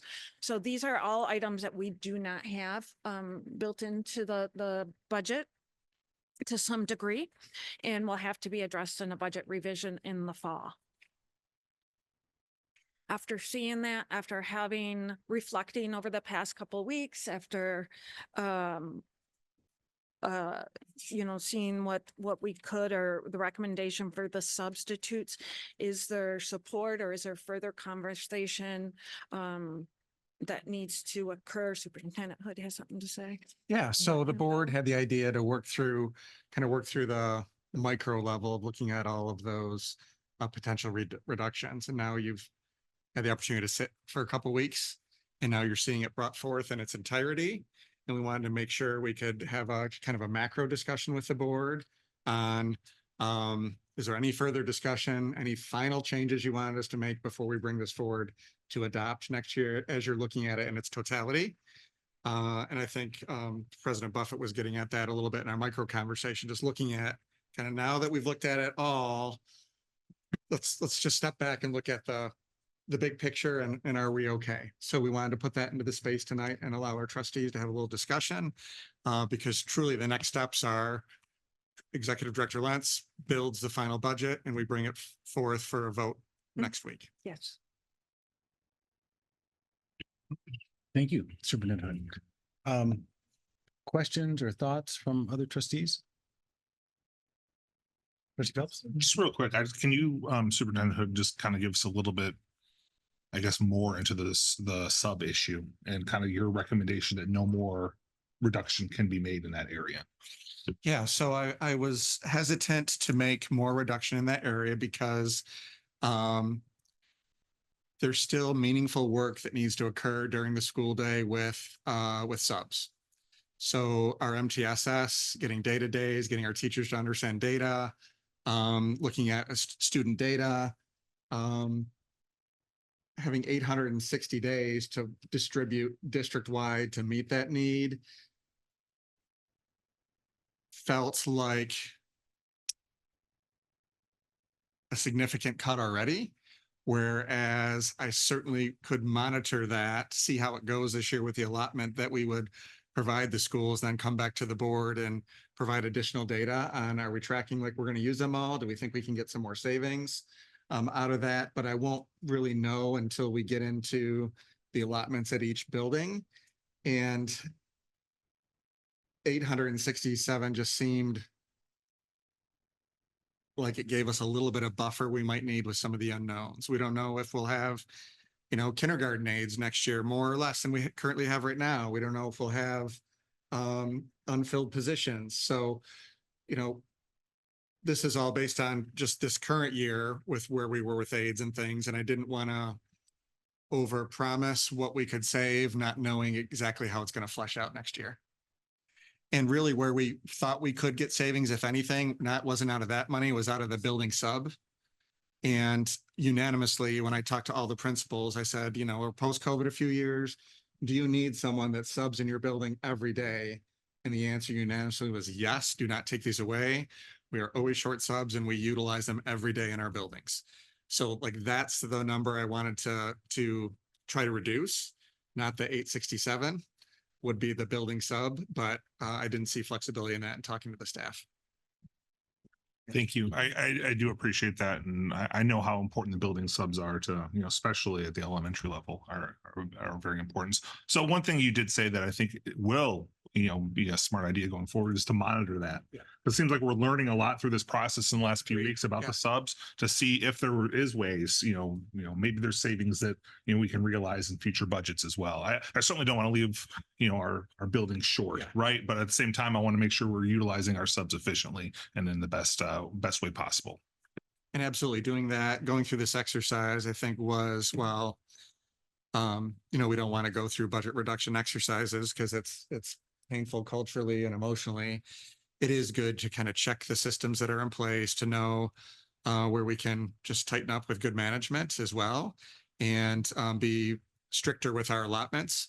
Because if those allotments aren't strict, then you're gonna, then you're gonna use more. So if we can really clamp down on those and make sure we're prioritizing and defining the need and making sure that we have a way to define that need and that the budget's meeting the need and not just kind of open-ended in terms of those is a good learning for us. We'll be happy to report that back to the board. Yeah, thank you for bringing that up, Trustee Phelps, and it makes a lot of sense. The other thing I remember is the initial packet that we had said that the average number of use days was 3,500 over the last 3 years. And this is what we have now is 200 less than that. And I don't know if that's a trend in itself post-COVID, but again, that's just information that we use, of course, to try to make our best sense of what's going on, which is again, different today than it was a couple of weeks ago. Yes. We had that. So. I think monitoring is great. I think it's what we learned last time is that it was just something that was kind of out there and people used it as needed, but there wasn't a sense that it was costing money and maybe some administrative oversight would be helpful. So thank you for that. Other trustees, questions? Trustee Kavanaugh? I had a question. God, I keep losing my screen here. When we walked away and left last time, and then I started thinking about when we were reducing our school clubs. Did we vote? I mean, what was our vote really that we were gonna implement a club fee? We were, like what was the end there? I know we're taking it out of our budget, but I wanted to make, but that one still pains me because it really hits all of our kids. So we have a we're the consensus, what? Nope, you were on the right one. Thank you. Was, it's the second line down. And it was reducing the clubs back to what they were about 2 years ago, I think it was, or 3 years ago. Reduce clubs to 1 paid club at each elementary, 2 at the middle school, and 10 at the high school. And then clubs can definitely fundraise or not fundraise, I'm sorry, find another funding source. Buildings can find another funding source at times PTOs, especially at the, 5, 6 level and down. They have some more PTOs, active PTOs that fund some clubs periodically. But that was the discussion, was to reduce the numbers. okay. And then was there well, I don't know. I hate losing that. And I know there was talk of club fees, which I'm not a big fan of either, but does that get us club fees, put those clubs back in? And that's not necessarily this budget discussion, but I don't want to lose sight of that. And the difficulty with that is, some clubs are more expensive to run than others. Some meet more often than others. So like coming up with that fee structure. Now, not saying that's impossible to do, but we also know there's equity and accessibility issues when we do that. I do know that Troy schools, for example, they do charge and they've charged for years for student clubs, whether we want to do that or they want to try to find some donors to help offset. Again, a donor is not a system. A donor can be a one-time stopgap usually to help us. But if we want to offer the level of clubs that we've offered in the past, we'd have to look at a funding mechanism to do that. And as Liz said, like for our elementaries, it's much easier because they can hire for, 1 or 2 clubs with a PTO to offset that. But it's virtually impossible at the high school level with the number of offerings that they give. Then the other point with that too, there's the management and administration of that. And then that's going to take people's time to manage and track and collect. And what do you do when somebody doesn't pay? Who's following up? It's all of the management of that. No, I agree. And I don't like the idea of club fees. So, okay, thank you. And then I did have a question for you, Mr. Hood, on the reduction of sections at the high school. Can you just tell us a little more about that? Is that which, numbers are down in those sections, so we don't need them anymore? Are we staff going to be reassigned elsewhere? Is there more information on those? So our reductions of sections at the high school, we worked with Dr. Kemsley to look at reducing sections at the high school in terms of not offering as many classes if they didn't have a certain threshold of students that signed up for them. So for example, we had some sections with 7 or 8 kids signed up to run the section, and hard to say that we can offer a class where there's 7 or 8 high school kids signed up for it. When we have, kindergarten classes at 25, 26, how can I run a high school class at 7? So what we did was looked at fewer offerings at the high school and trying to get the overall class sizes up and the offerings that we did have. And that resulted in the reduction of 3. Okay, and does that impact staffing? That is 3 fewer teachers. So. Yeah. And that we did by, that was all done by attrition. Thank you. Yes. That was my main wondering. Okay, Yes. thank you. Trustee Phelps. Just real quick, since Trustee Kavanaugh brought up the clubs thing, I just want to kind of at least get on the record for my opinion. I really struggle with cutting clubs as well. We just had a presentation about student success, and one of the indicators of that was participation in clubs. And this budget, via consensus, is cutting the number of clubs our kids can participate in, which to me is a major struggle. On the flip side, I am even more against charging fees for clubs. To your point, Superintendent Hood, Troy charges fees. I don't know that that's something we should aspire to. This board previously, certainly since I've been on it, has made an effort to reduce fees. Certainly with athletics. I think fees, no matter what, I know that, we provide options for those who can't afford it, but they're barriers to participation any way we shake it. So I'm swallowing the athletics fee, right? I understand the reasoning behind it and the budget situation, but I certainly could not support a club fee. I think that's totally different. We're not busing people for clubs. We're not providing umpires for clubs. We're not providing 4 days a week coaches for clubs. Just so someone can sit in a room and, interact with kids while they knit or play Dungeons and Dragons. So that's a major struggle with me, the clubs. I understand that, board consensus on that. That's fine. It's just a major struggle. I just want to make sure that the community and, and the board, I guess, understood where I'm at on that issue and, especially as it relates to fees. So thank you. So again, this is pulling back. Is there anything you would recommend in terms of changes to the club? I mean, this is the time, right? Yep, exactly. So, I mean, and none of us want to cut clubs, right? Oh, So it was just, but with our budget, given all the other pain that is out there, I guess that kind of, this is the question. Like, okay, so what would you trade, if you will, for clubs? Or is that more deficit spending, or how would you think about that? Yep. Are you at? Is that a question? This is the time to have. Well, no, listen, I can appreciate that, the consensus was to cut the clubs right within the board. And I understand that consensus. I believe it was 5-2 was the number one cut for clubs, for reducing the clubs. So, would I do a different budget if I was the only person in charge? Certainly I am not the only person in charge, and I totally understand that. So I just wanted everyone, especially the community, to understand kind of my thinking on that and my feelings and why, I approach it the way I do. So that's all I would say.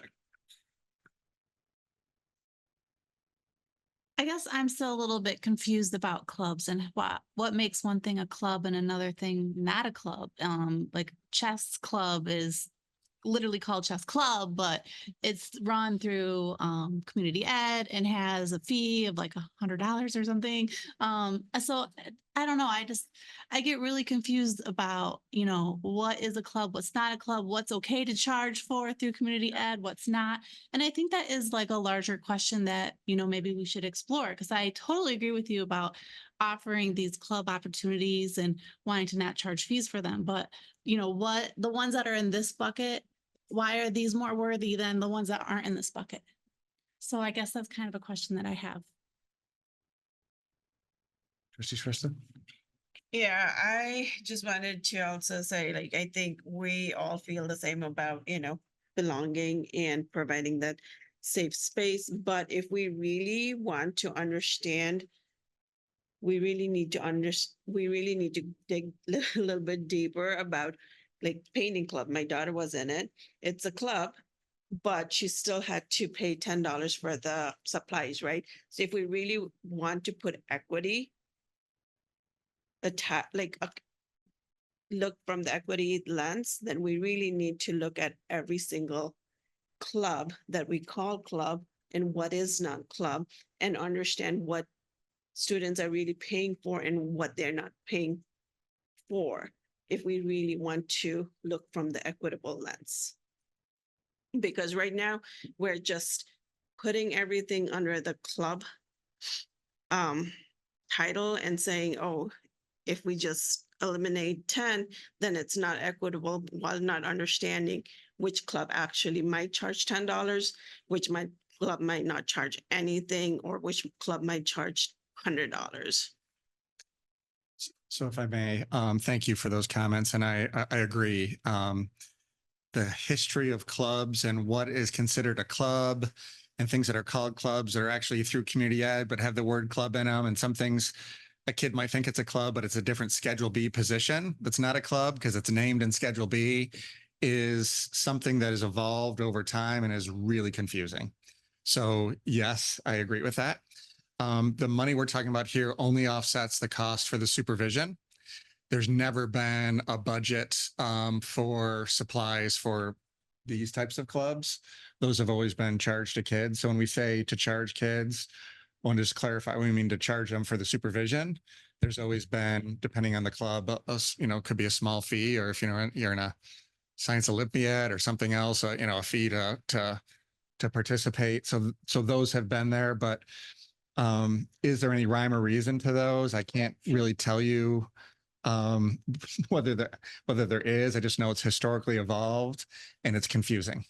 So I do think it's worth trying to unpack with the board, and I can certainly dig into that with my team, because even for us, it's confusing. We're like, okay, was that a club, or is that a Schedule B, or is that community ed? Like, so we have to have those discussions to even remind ourselves, because they just evolve that way over time. So I just want to validate the confusion that you're feeling, because it's not clean, because it's, like action.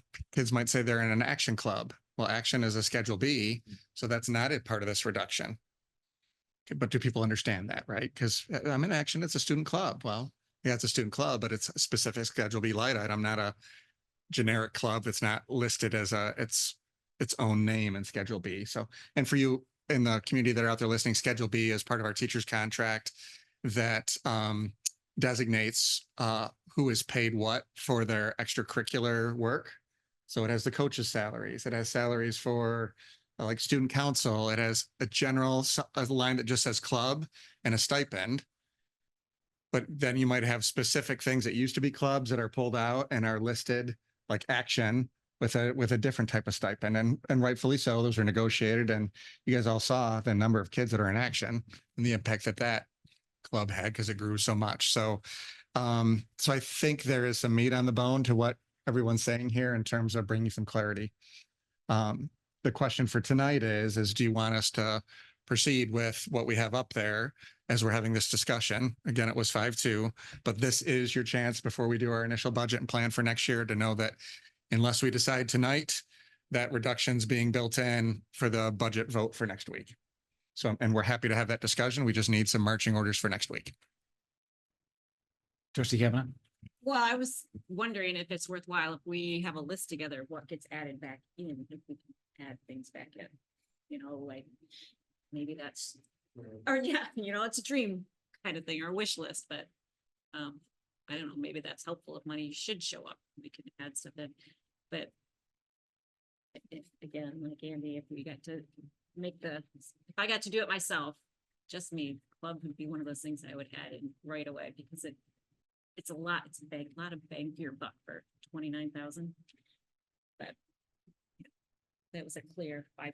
So. My only wonder about that, we don't know the impact of some of this yet. Like, we don't know, we're reducing, if I look desktop tech, student info system coordinator, grounds position, utilities, student super. We don't know what that's going to do to our students and our staff starting next year, how much of an impact that some of this is. So yeah, well, today maybe I want to have clubs back in, but we may be dying on the vine to get an extra help desk person, for instance, because they're supporting every device that every student and every staff member utilizes. And, if they're having to wait 4 days to get something fixed and are screaming, we need this to be done faster, we might have to reprioritize. So that's my only thing is that we don't know until we start living through some of this, what the impact's going to be. That's a great point. I appreciate that. Thanks. And, you know, on the question of impact, I think this also just speaks to the conversation we had earlier about the importance of looking at, for example, participation and sense of belonging, right? That's kind of the why behind it. So this is just a great example of a moment where it'd be wonderful to be able to look and say, hey, not just do we think clubs are great things and we think it creates connection, which I believe in also, but here's some data to kind of prove it. This is my third year where clubs have been a part of the budget discussions on the board. The first year they did not make it, and someone in the community funded them. And I think Trustee Phelps, she pointed out last week that it's not a great way to support clubs to hope that someone funds it. So a year ago, we built it into the budget, and here we are at another place. So again, I don't think anyone likes, I don't hear anyone advocating that we shouldn't have clubs. It's just a kind of a question of what else would we do if we're going to, or are we going to say further deficit spend and take down the number that's at the bottom of the chart there? Or is there something you trade off against? I just feel like that's kind of the practical conversation that's in front of us now. Yep. See, Doxy? I just want to say I support the thought of additional information around the clubs because, like you said, we've continued to have this conversation and it not for the decision now or the discussion now, but it is necessary that we have the data behind it because again, it's not clear what's behind these numbers, what's the participation rate. So just if we can get that in the future, just to kind of help with our decisions, that I think would definitely be beneficial. And it just, again, clarity in clubs in general, as we have our, we're starting to schedule our presentations in different areas. That is something that we definitely could have a presentation on. What are the different clubs? What's the participation rate? So just something to put a pin in for future. Thank you. Trustee Wynn?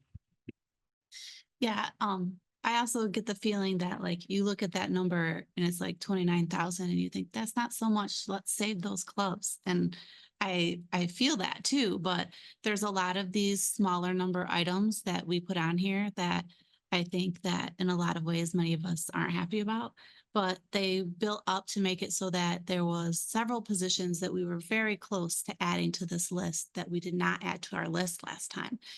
So I think that although some of these seem like, oh, let's just keep this thing, it's not that much, they really do add up and allow us to save a whole position. So I just think that's really important to keep in perspective. As we, I mean, I understand. Yeah. No, I understand. I mean, I understand this. It's, none of this is easy decision. No, and I want to thank you for that discussion on those. And again, I'll just reiterate that we want to be very intentional about when there's going to be an urge perhaps to want to add back things in right in the fall. But again, remember, we haven't negotiated yet. Remember that $700,000 of special ed funding reduction going into 26. Yes, 26, 27. That's gonna again set us back. So the last thing we want to do is be here again. So while there's a lot of things we would hope to add back, I think to everyone's points collectively are very wise, including Liz's, to like, we need to see what the operations of the district look like. We've predicted what the impacts are. But we want to see what it looks like in reality too, and be able to report back to the board on the functioning of the district post these to help inform those discussions if and when those are possible. So just two questions. Are we on trend with the enrollment? How are we doing with enrollment? Because then it does affect our budget later. And then the second question is, I know you had recommended 1.2 to get us where we needed. We're not there yet. Are we going to continue having discussion about adding, or should we think about that? So that was a superintendent's recommendation to try to eliminate the deficit. Was somewhere between 1.2 and 1.4 at that time. You can see with the proposed budget of most likely that we're at that 10,500. So we've kind of done that. But it does not give us a lot of wiggle room in terms of, are all those assumptions going to be realized? If they're not, what's the impact on the budget? And then, of course, our negotiations aren't a part of that yet either. So certainly it would be up to the board if the board wanted to go deeper than the 1.2, which I'm trying to thread a needle, not knowing what the crystal ball looks like, as is the board, in terms of what the foundation allowance will be, what our student enrollments will be. We still think our enrollments our best guess is the most likely there. We do have a number of school of choice applications coming in. We will monitor our summer enrollments and see where we land. The one potential change to that, which was in your yellow sheets, was in regards to potential release students that are in Okemos that were released to go to Lansing, that Lansing may no longer release.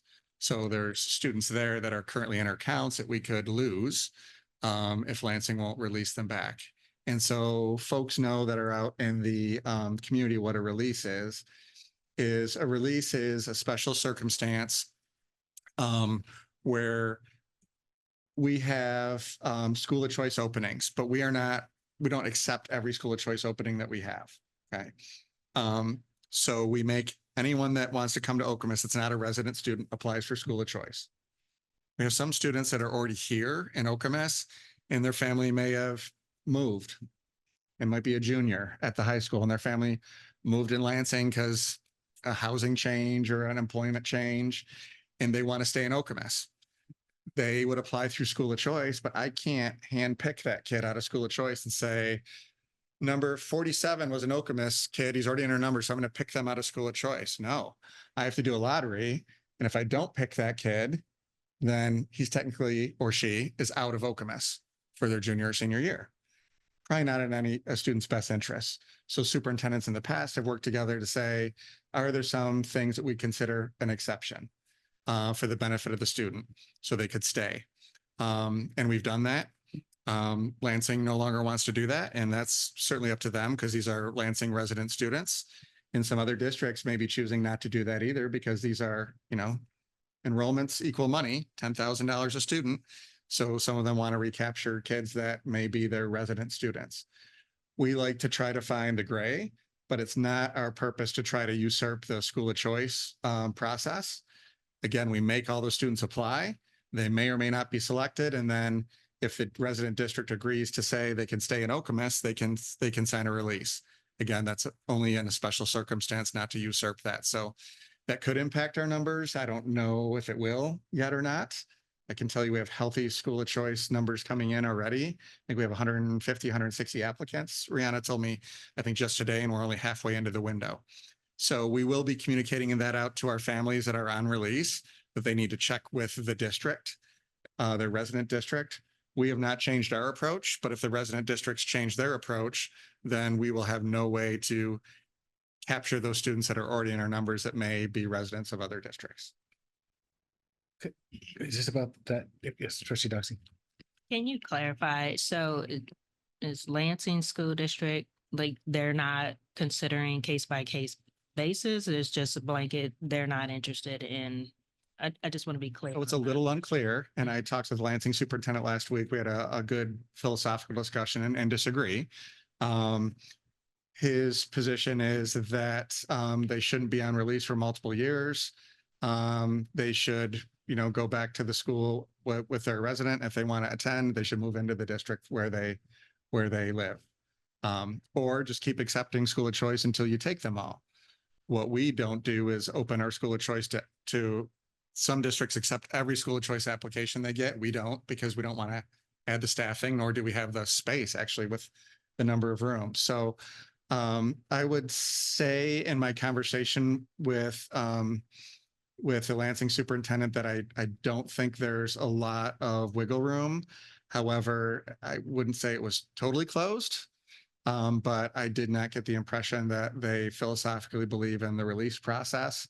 But I also don't know that he would say 100% no if there was a special circumstance. So, yeah. Yes. Trustee Wynn?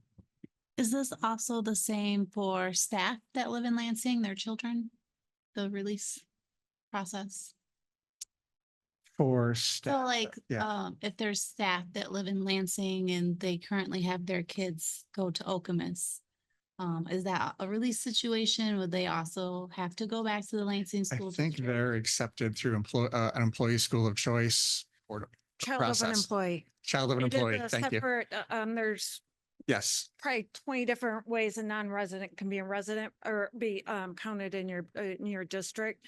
Child of employees, one's category in that. It's not a release student. So, It's not yeah. schools of choice. It's child of employee. Yep. Thank you. So I had also just a clarifying question, and maybe I misunderstood this, is so every year that district has to release, it's not the family, there's no family event, like they move houses, say within Lansing, that would precipitate this question. It's actually an annual release. Correct. It's an annual release, so they have to be released annually by their resident district. Whereas if they were pulled during the school of choice lottery, that's good forever. Until they decide not to come here. So if they're originally lotteried in through school of choice, then they do have a foothold. Correct. Forever. Okay. Yes. Thank you.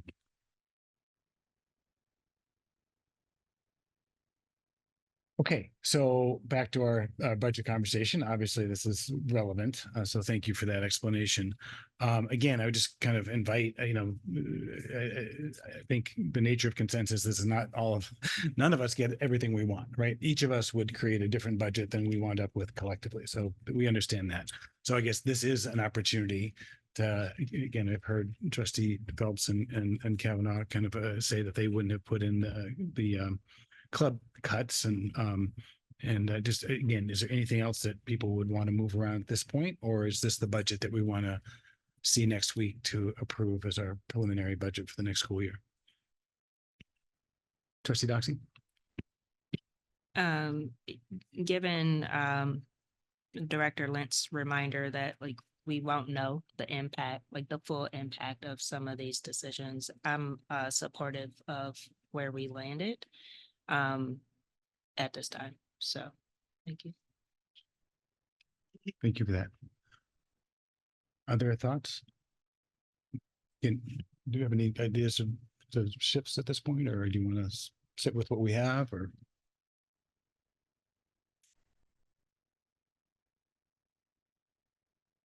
Okay. Then we will see this next week. Yep, we'll see this next week for an action item Correct. for the preliminary budget for next school year. Yes. And the only thing that would change is if we had a state budget, which I don't see that. But yes, so this would pretty much be final. Thank you very much. Appreciate it.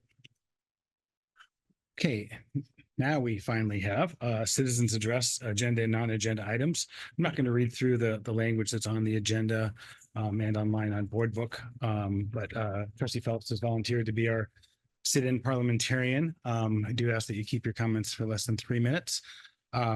First up, we have Simone Belial. No, tell me. Simon Belial, excuse me. You're trying to do the French, I appreciate it. Thank you for your grace.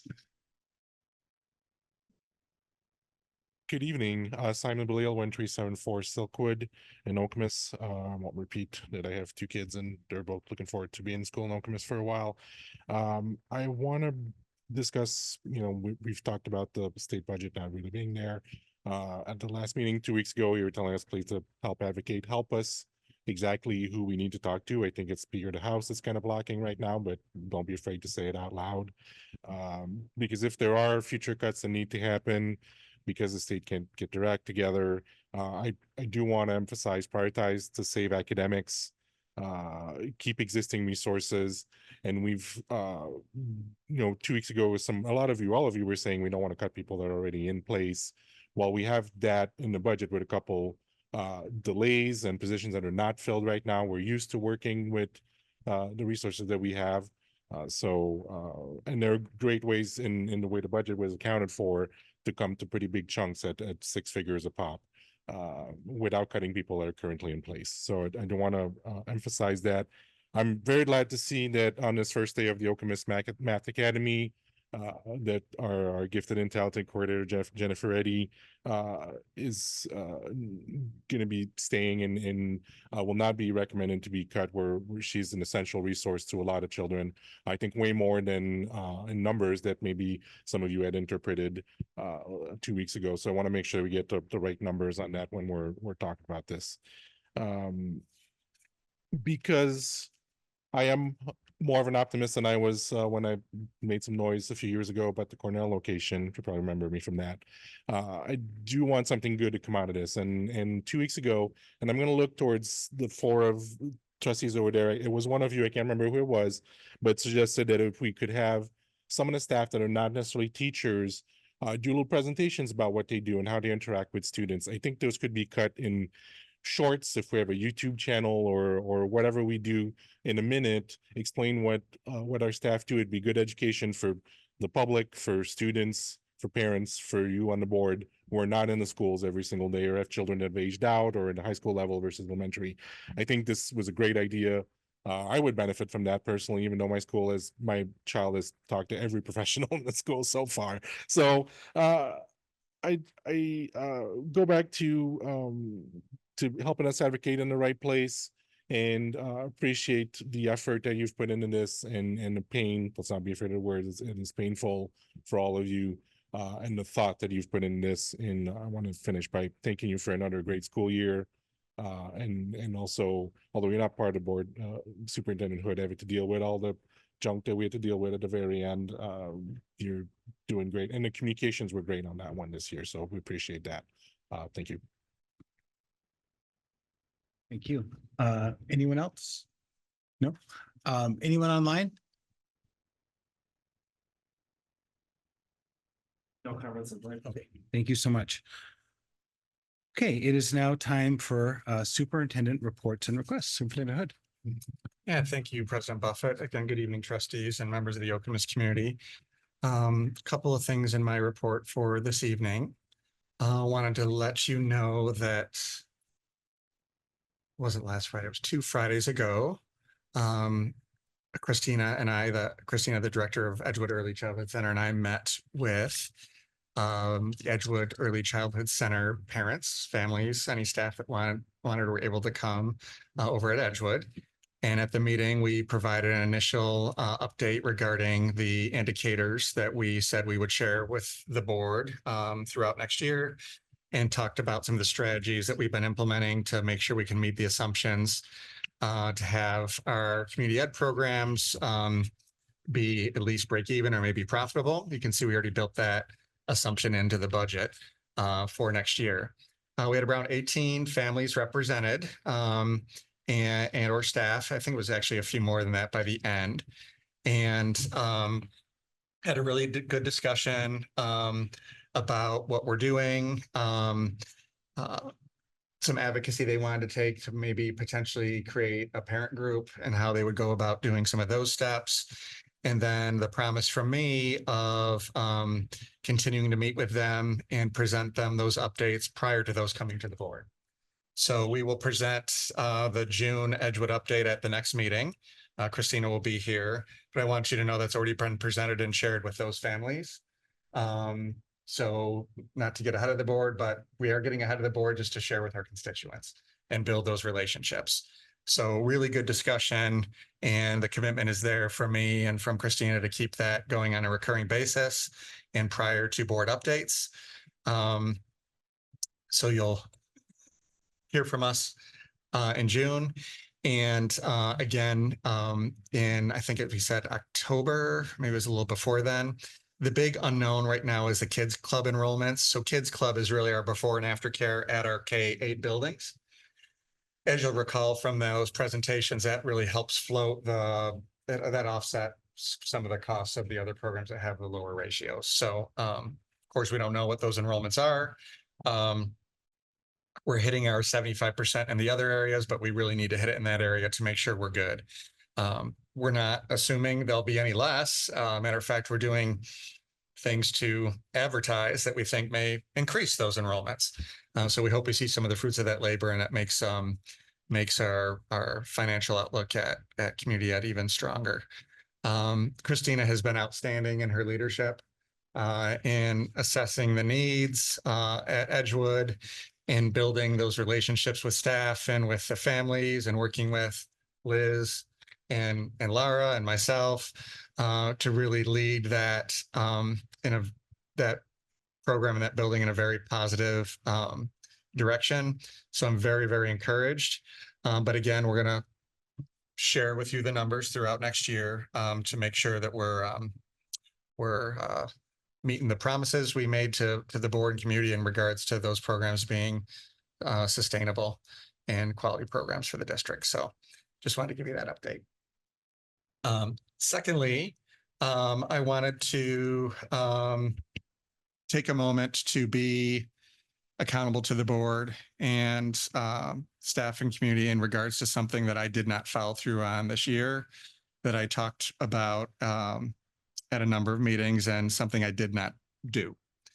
So surveys. So trying to survey our staff, our parents, and our families was something we talked about at a number of meetings.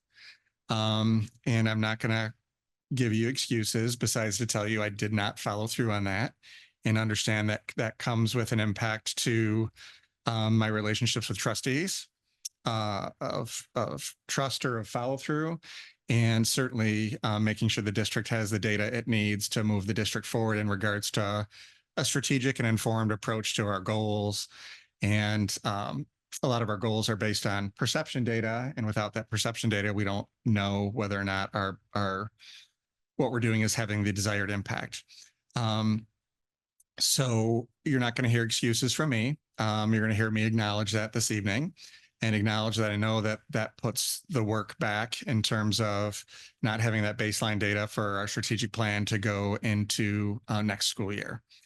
I will show the board that I'm taking responsibility through my actions and not through my words, in terms of making sure that is a priority and happens next year, and wanted to put it out there and be accountable to you that I dropped the ball on that this year, didn't follow through. So I don't like it. And again, I'm not gonna make excuses for myself. So the board does have a copy of some potential of the MDE surveys that were that have some possibilities.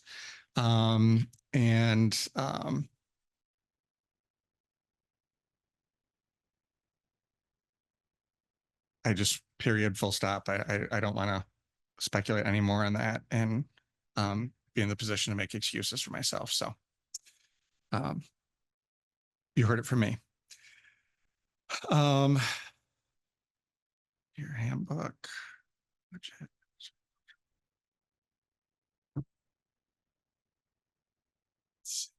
Releases we talked about. And I think that was it on my presentation. So I'll pause there, and trustees may have some feedback for me on those two items. So I'm happy to listen and be accountable for those. So I'll open it up to trustees. I'll just share with the survey work. To me, it's less about accountability as learning from it and moving forward. I do think that, as you said, a lot of our goals are rooted in stakeholder perceptions, whether we have a communication system that's transparent, whether students feel challenged and supported, whether staff feels supported. And all of those are perception. And so I do think our role as a school board, that there's some kind of way to monitor that work is really important. For newer trustees, when this was discussed, it was a year ago, right? A year ago, through an MASB training, actually kind of learned that some just boards actually contract directly with survey companies just for the, for that function because of the monitoring role. So again, onward and upward. I think we'll learn from it. And again, our goals as of right this minute have not even been adopted. So we will find out ways to meaningfully assess progress. And, again, I think that that'll be important work going forward and probably part of our summer retreat. I think it's on the agenda already. So. Other thoughts, questions for Superintendent Hood? Trustee Wynn? My only question would be to have you think about like the timeline of when like the surveys would go out next year, just so we don't get to the end of next year and we're doing it at the end of the year, unless we think at the end of the year is the best response rate. So I'm not looking for a response. I'm just saying if you could be thoughtful about, maybe when would they happen in the coming year?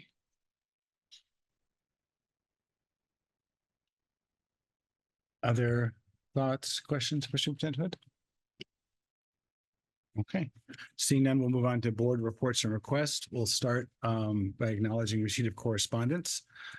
We had Renee Schweinhorst, Anindita Biswas, Catherine Croft, Young Fan Lu, Caitlin Chen, Kaylee Wagstar, Kristen Heathius, Young Yan, Julie Keller, Michelle Zimmerman, Amanda DeKetch, Molly Carney, Valerie Hedges, Christine Skutelis, Liz Lyendike, Jeff Keller, Winjin Ma, John Zhang Bodis, and Emily Greenberg concerning our proposed budget reductions. And we also had heard from Lindsay Harrod regarding concerns regarding the lockdown procedures at the high school. With that, I will open it up to other board reports or requests. Either which. I just was going to report back. So this last Monday, we had that Ingham ISD election. So which is historically not a big deal. But this year was actually kind of historic. So we have 12 school districts in Ingham County. And we had one seat that was contested. And the board resolutions from the 12 school districts resulted in a 6-6 tie for a candidate. So they kind of had to dust off the old, procedures on that, because to everyone's knowledge, this has never happened. So by law, each district representative has to vote in accordance with the resolution the first round. After that, the law literally says the representative should vote their conscience. So it was really interesting because the candidates can't campaign. So it's not like they were there to, make a case or tell us why.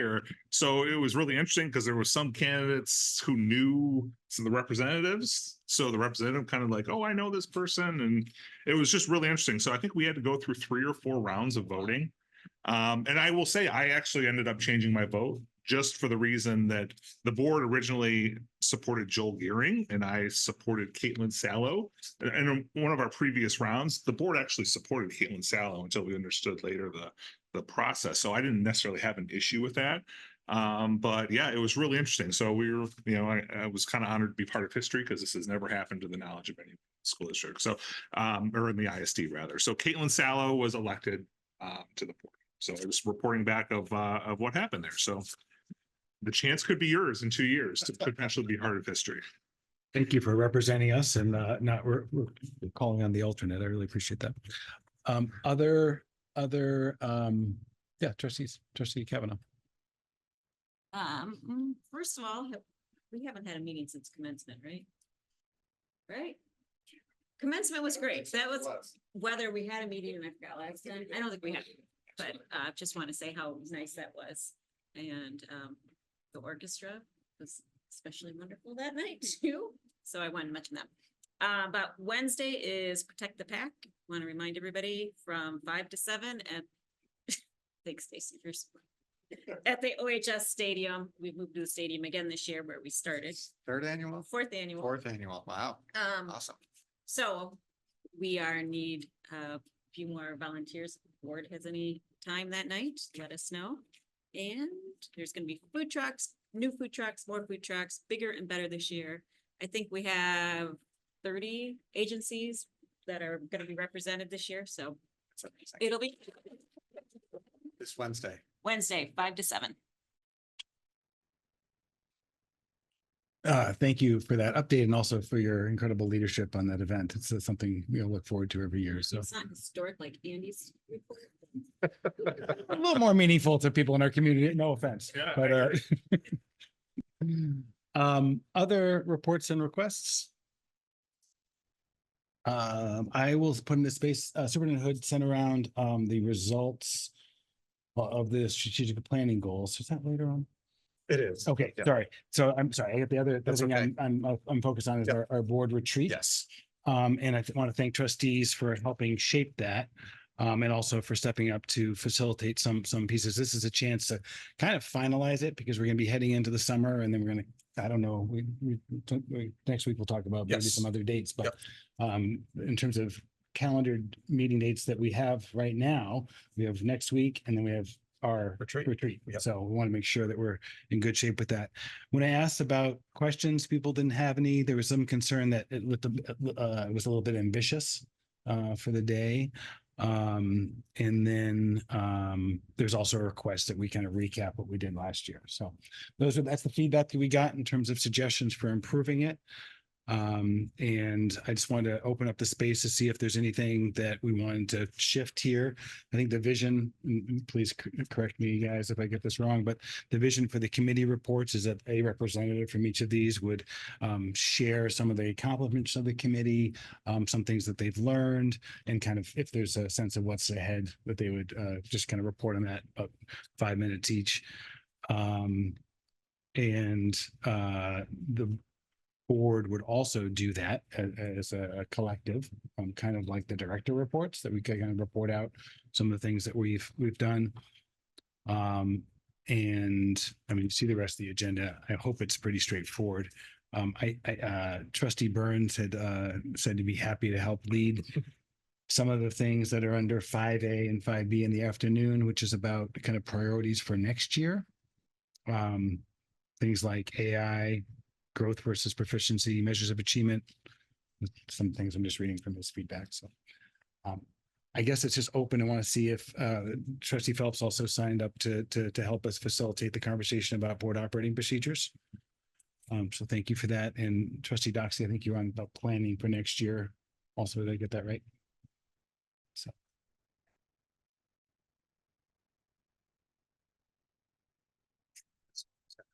The retreat? I've seen it somewhere. I So thought. you've seen it on the last two board books, but we haven't actually. talked Okay, about okay. it. All We've right. we've put it off until it's in the. Okay.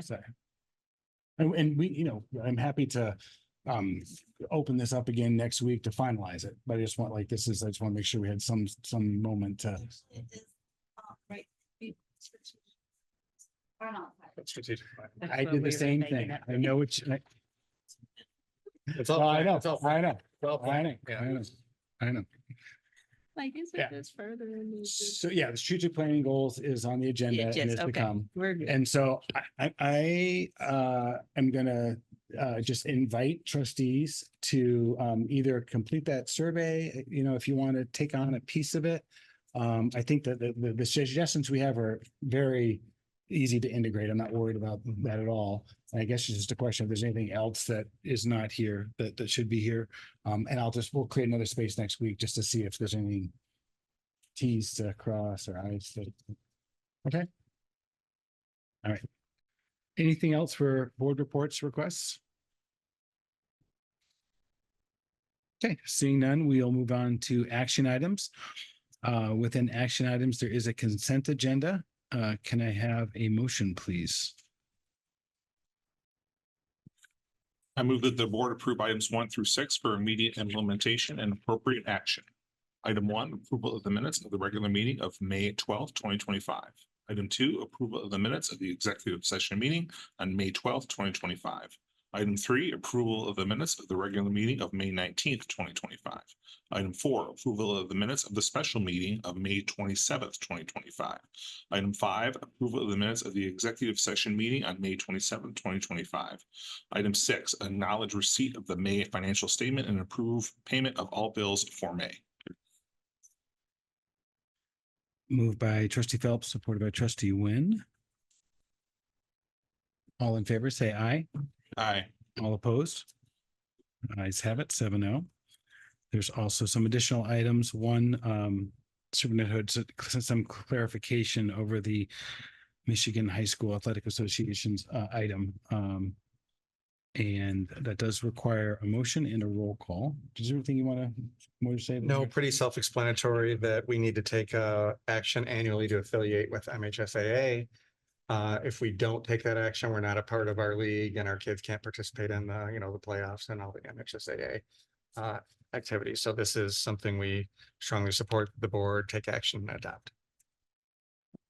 I move that the board waive the reading and adopt the resolution permitting Okemos Public Schools to continue membership in the Michigan High School Athletic Association for the year August 1, 2025 through July 31, 2026. Sorry, moved by trustee Doxy and supported by trustee Trista. Thank you. This does recall a roll call vote. Yes. Tom Buffett. Yes. Katie Kavanaugh. Yes. Andrew Phelps. Yes. Laney Schroeder. Yes. Jillian Wynn. And I am a yes. That is 6-0. Thank you. Next up, we have the certification of summer tax. Can I have a motion, please? I motion that the board waive the reading and certify collection of summer tax levy for Okemos Public Schools in the amount specified by the tax levy provided by the Ingham Intermediate School District and negotiation of the fee for collection of the tax levy. Support. Moved by trustee Wynn, supported by trustee Doxy.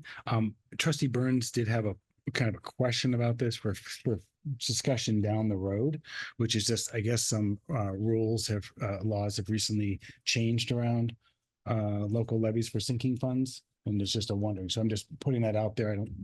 It's related to this and that it would be a future tax. It's not for this year. Just want to put that in the space. So sinking funds are. Yeah, Liz, I don't know if you'll help me. I'm not sure this is. Yeah. Yeah, we can get to it later. So Liz, this refers to the tax bills, the property taxes from Meridian, Aladdin, and City of Lansing. That is That are correct. twice a year. That is twice a year, and they collect taxes 50% in the summer, 50% in the winter, whereas Williamson Township only does it once in the winter. So 100% of the levy is levied during the winter. So these are needed to be sent then to the taxing agency so they can send property tax bills out. And I'll follow up with trustee Burns on that so we can make sure we get that answered and bring any new information to the board that comes as a We result. did talk about doing something in August or September Yes. timeframe, and I can build it into that. Excellent. Because I understand the question. Yes. Yeah. Thank you. Okay, this also requires a roll call vote. Yes. Tom Buffett. Yes. Andrew Phelps. Yes. Katie Kavanaugh. Yes. Laney Schroeder. Yes. Jillian Wynn. Yes. And I'm a yes. 6-0. We also have an action item related to the board policy. Can I have a motion, please? Can I ask a question before the motion? Before the motion? Yeah, Sure. just Oh, this, real quick, I just want to thank the policy committee on 5509, and we had some comments on that, on the whole school groups and potential political events. I guess I just had one, maybe not necessary, but I just want to be absolutely sure. And in paragraph C, where we talk about the booking of these events and has to be a written approval for the superintendent, and it says students may not be required to perform. Could we change that to shall not be required to perform? Would there be objection to that? I just want to make sure we're absolutely clear that. Oh, I hear what you're saying. May versus shall. Yeah, Not be required. that would be my only change on this. I think otherwise it's so much better, but I just want to make sure we're crystal clear. This is a shall not may not. Just my 2 cents. I believe that was the intention of the policy committee, but yeah. Yes. As a policy committee member, I support. I support.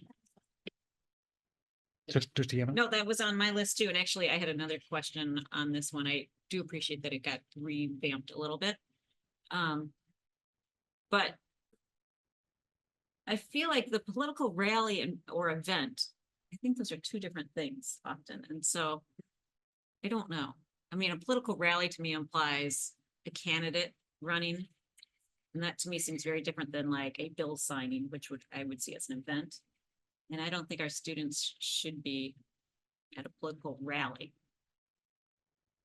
I don't know if anybody else has any concerns. It's just the language or the intent behind it.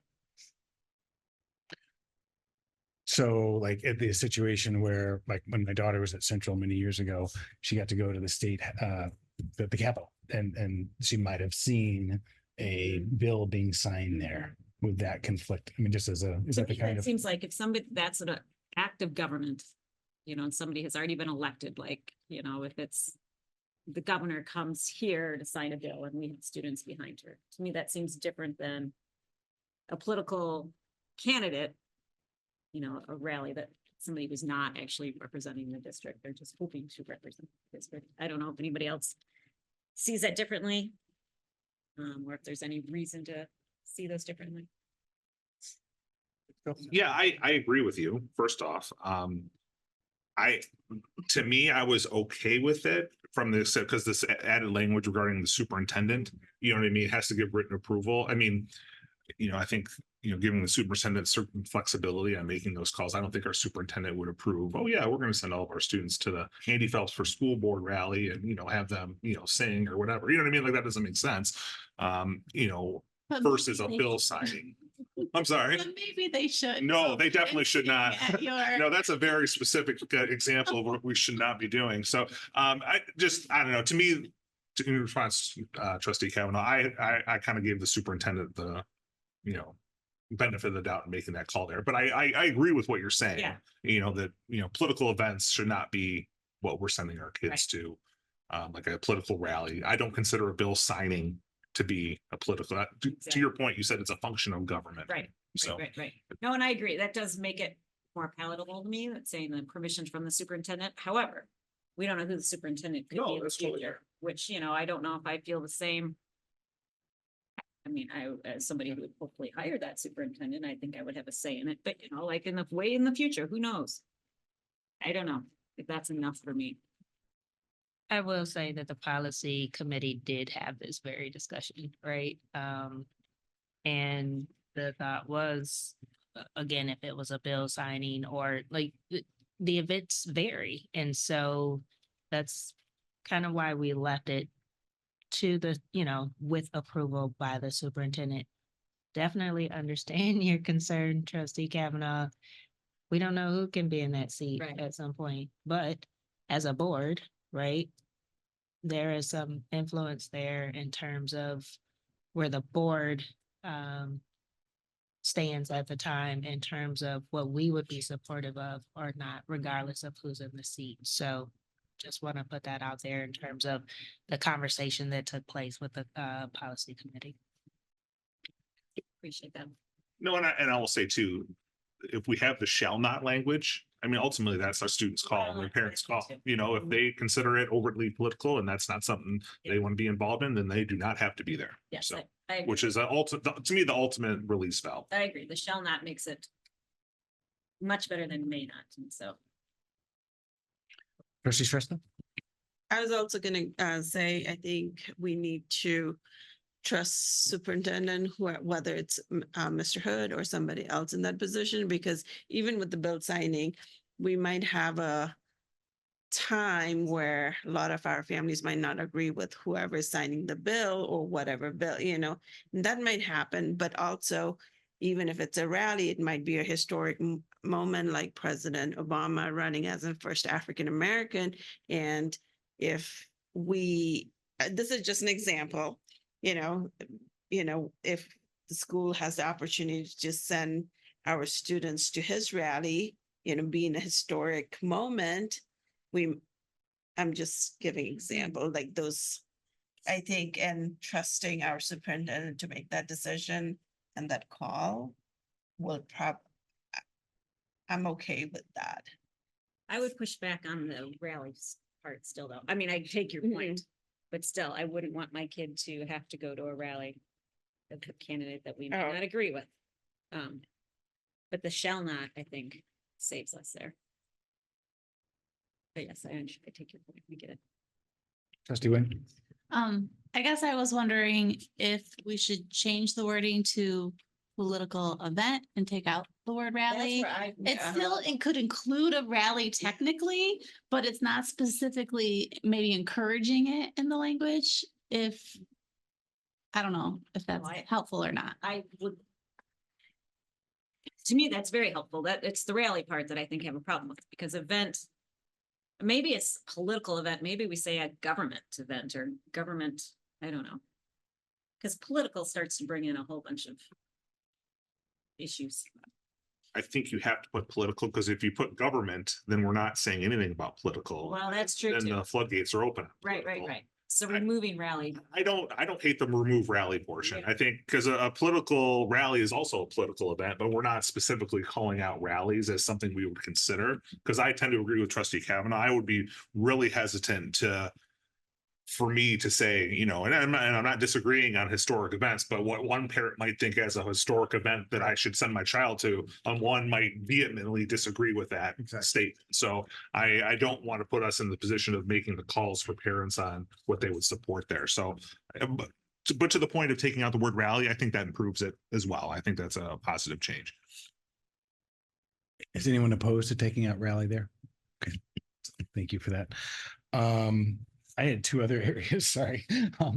One of them it's just a general question for the policy committee, Superintendent Hood, that a lot of the language in the 315 series, right, was kind of ported over about non-discrimination, anti-harassment, non-retaliation was kind of moved over to 318. And just my general question is like, in that, did you guys see any substantive impact in terms of what our policies are by changing the location of it? That makes sense. I don't, and Trustee Wynn chime in. I don't recall any impact, but just a reminder that those changes under that series were the recommendation of our attorneys, and it was to align with the current changes in Title IX, I believe. So not a lot of room to not accept those changes, if that makes sense. So just want to lift that up, but I don't recall moving it over, like seeing any impact. Substantive impact. Yeah. Okay. I agree. Great. Yeah. Thank you. And then the other one, in different places, we use, for this about 315E, we use the phrase grievance procedure, and then other places it's grievance process. Are these two different things or just the same thing described in two different ways? And in one place it says grievance procedure will be concluded within 60 days. That's in 3115E. 0.2 and 3118F.1, it says the district will endeavor to complete the grievance process within 90 to 120 days. So I just want to make sure, again, maybe there's some intentionality behind those two different. Again, where it's grievance not procedure, process. Which one was the process? The process is 318F.1.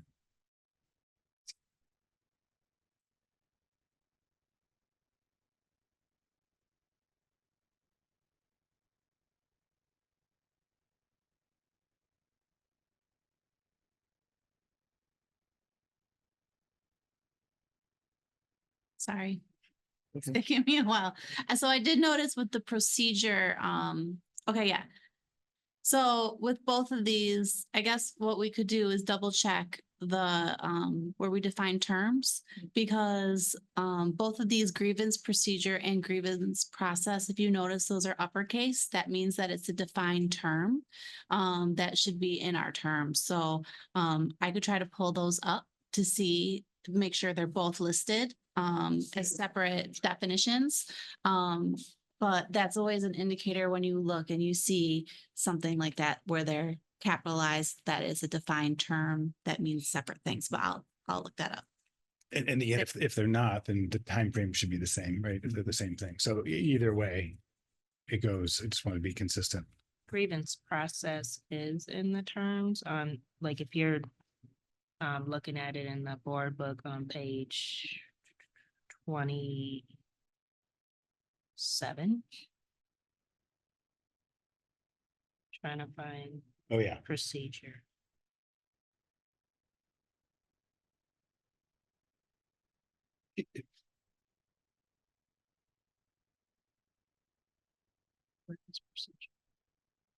Can you, where? It's did you- 318 F1. Find the page.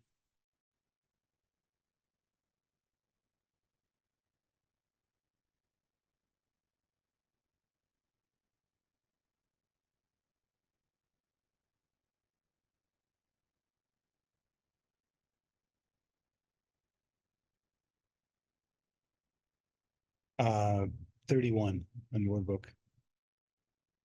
Right, and that, this, I'm sorry, let me clarify my question. Where did you see grievance procedure? Because F1 is grievance process, which is identified or clarified in the terms. So where, 3115E. what page is that? Where are the page numbers? You have to, If you, are you, It's 3115E A is grievance procedure, so. Section A is grievance procedure.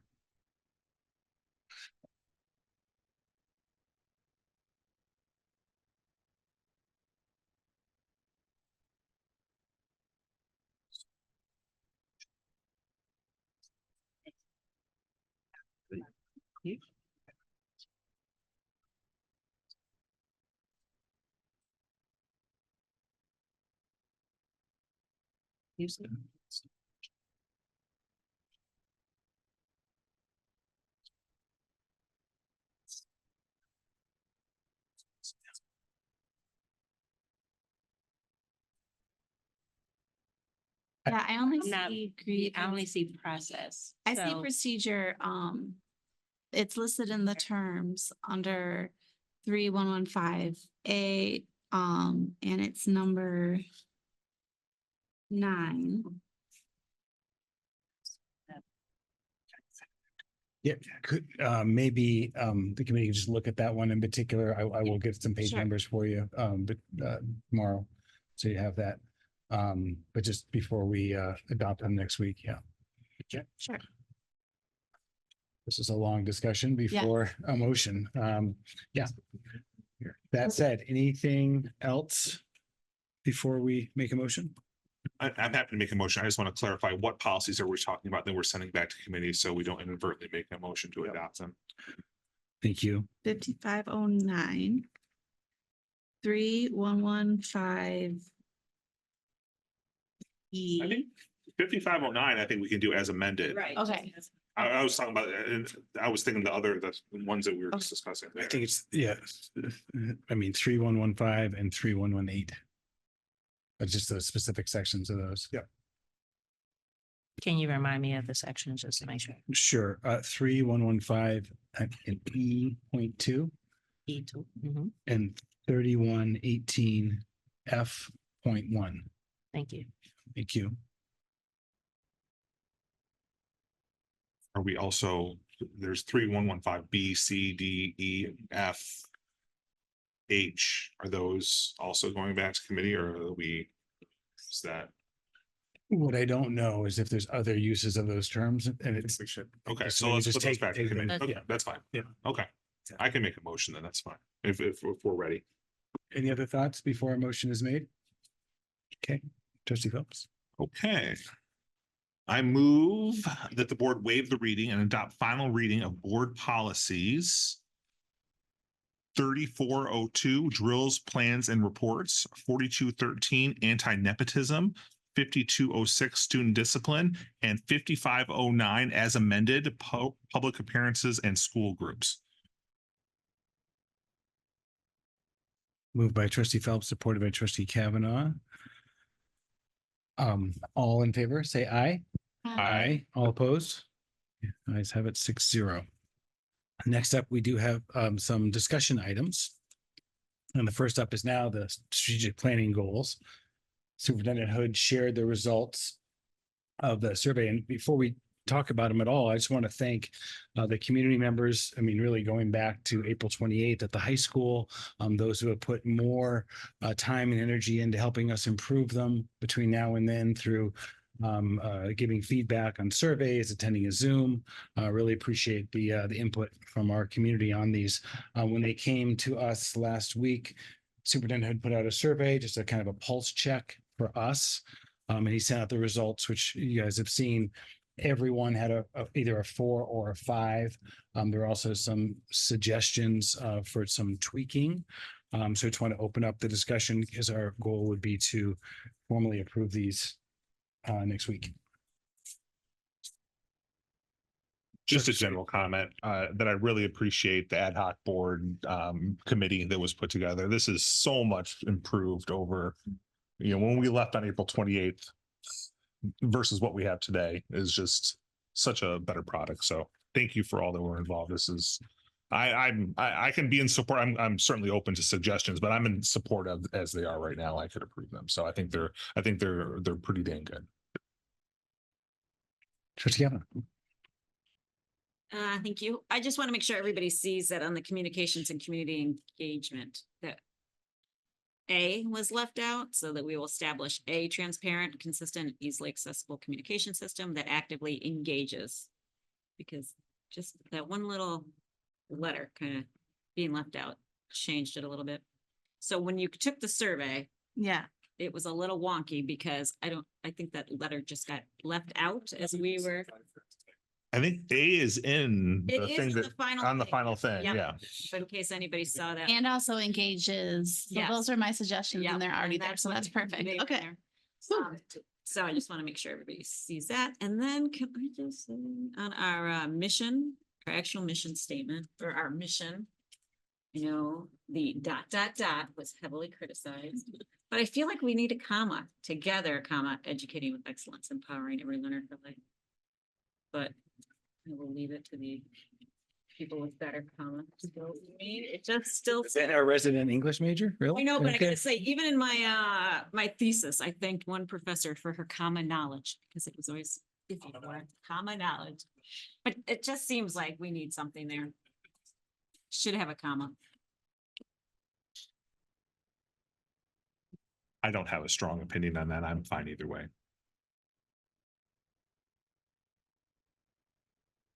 To accentuate together. Yeah. Yes. Whereas the 3, yeah. This makes more sense.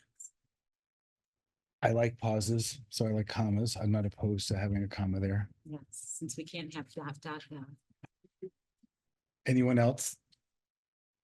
Want to speak in favor of no comma? Now or forever hold your comma?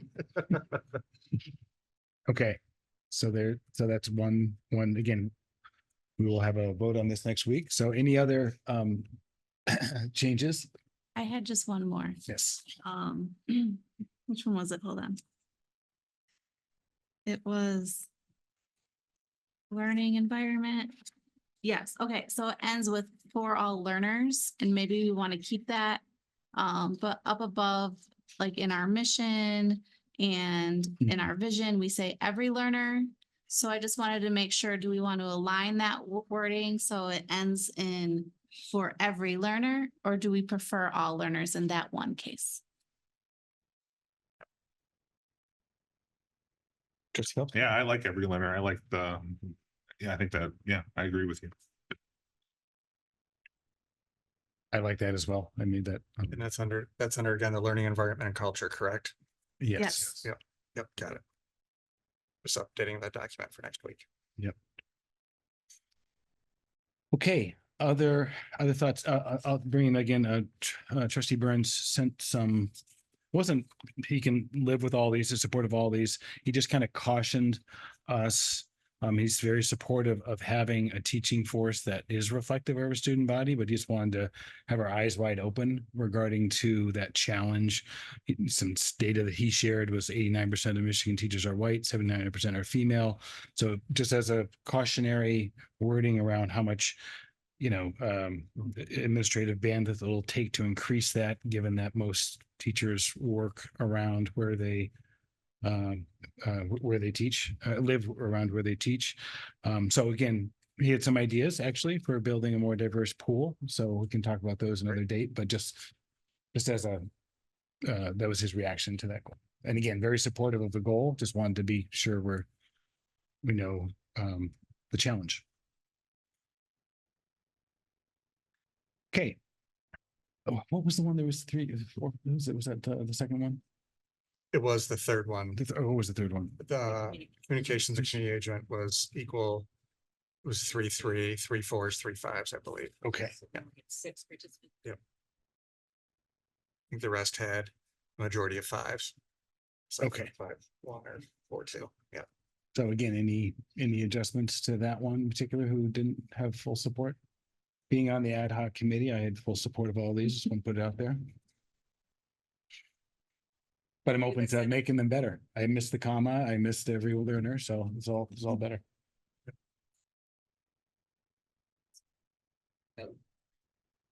Just praise the process again. That was a lot. And there was a lot of back and forth, but I think this whole process has been great from the very beginning. Thank you. Yeah. Yeah, can we just maybe kind of take a step back then? Okay, so next week we're intending on approving these, and then the ball's kind of in Superintendent Hood's court kind of over the summer. Maybe you can kind of just really speak to that from a Yeah, high sure. level. So next steps, Assistant Superintendent Bailey and I will be working this summer on looking at our current work and seeing where some of the current work might fall under some of the strategic goals. We're looking at trying to come up with a Gantt type chart for if this is a 3 to 5 year plan. And then we'll meet in early August as our administrative team comes back with MASB with some initial drafts for them to react to and come up with information from our retreat in terms of if there's some measurables the board wants to see in terms of some ideas that you have on how to report out the measurables and deliverables. And then we'll work on with our team taking a first swipe at in August to operationalize and bring that back to you sometime close to the start of next school year, certainly after the year started, in terms of you've defined the what, and now we'll show you the how we're going to do it and the when, in terms of that, 1 to 5 year progression of goals and strategies within those goals. Awesome. This is very exciting. I mean, this is, good work. So, and board level work that I appreciate that we're spending our time doing. I'm very excited to see check things we can actually check off that, your team comes up with, and then we can check them as we go. Yep. Other questions, comments about what is in front of you? So we will see this in front of us next week with those very minor changes made, and look forward to the ongoing work. Okay, next up, we have another opportunity for public comment. Do we have any? Let's see, none here. Any online? Thank you, Nate. Okay, any other matters for the good of the whole? Okay, at 9:37, we are adjourned. Thank you.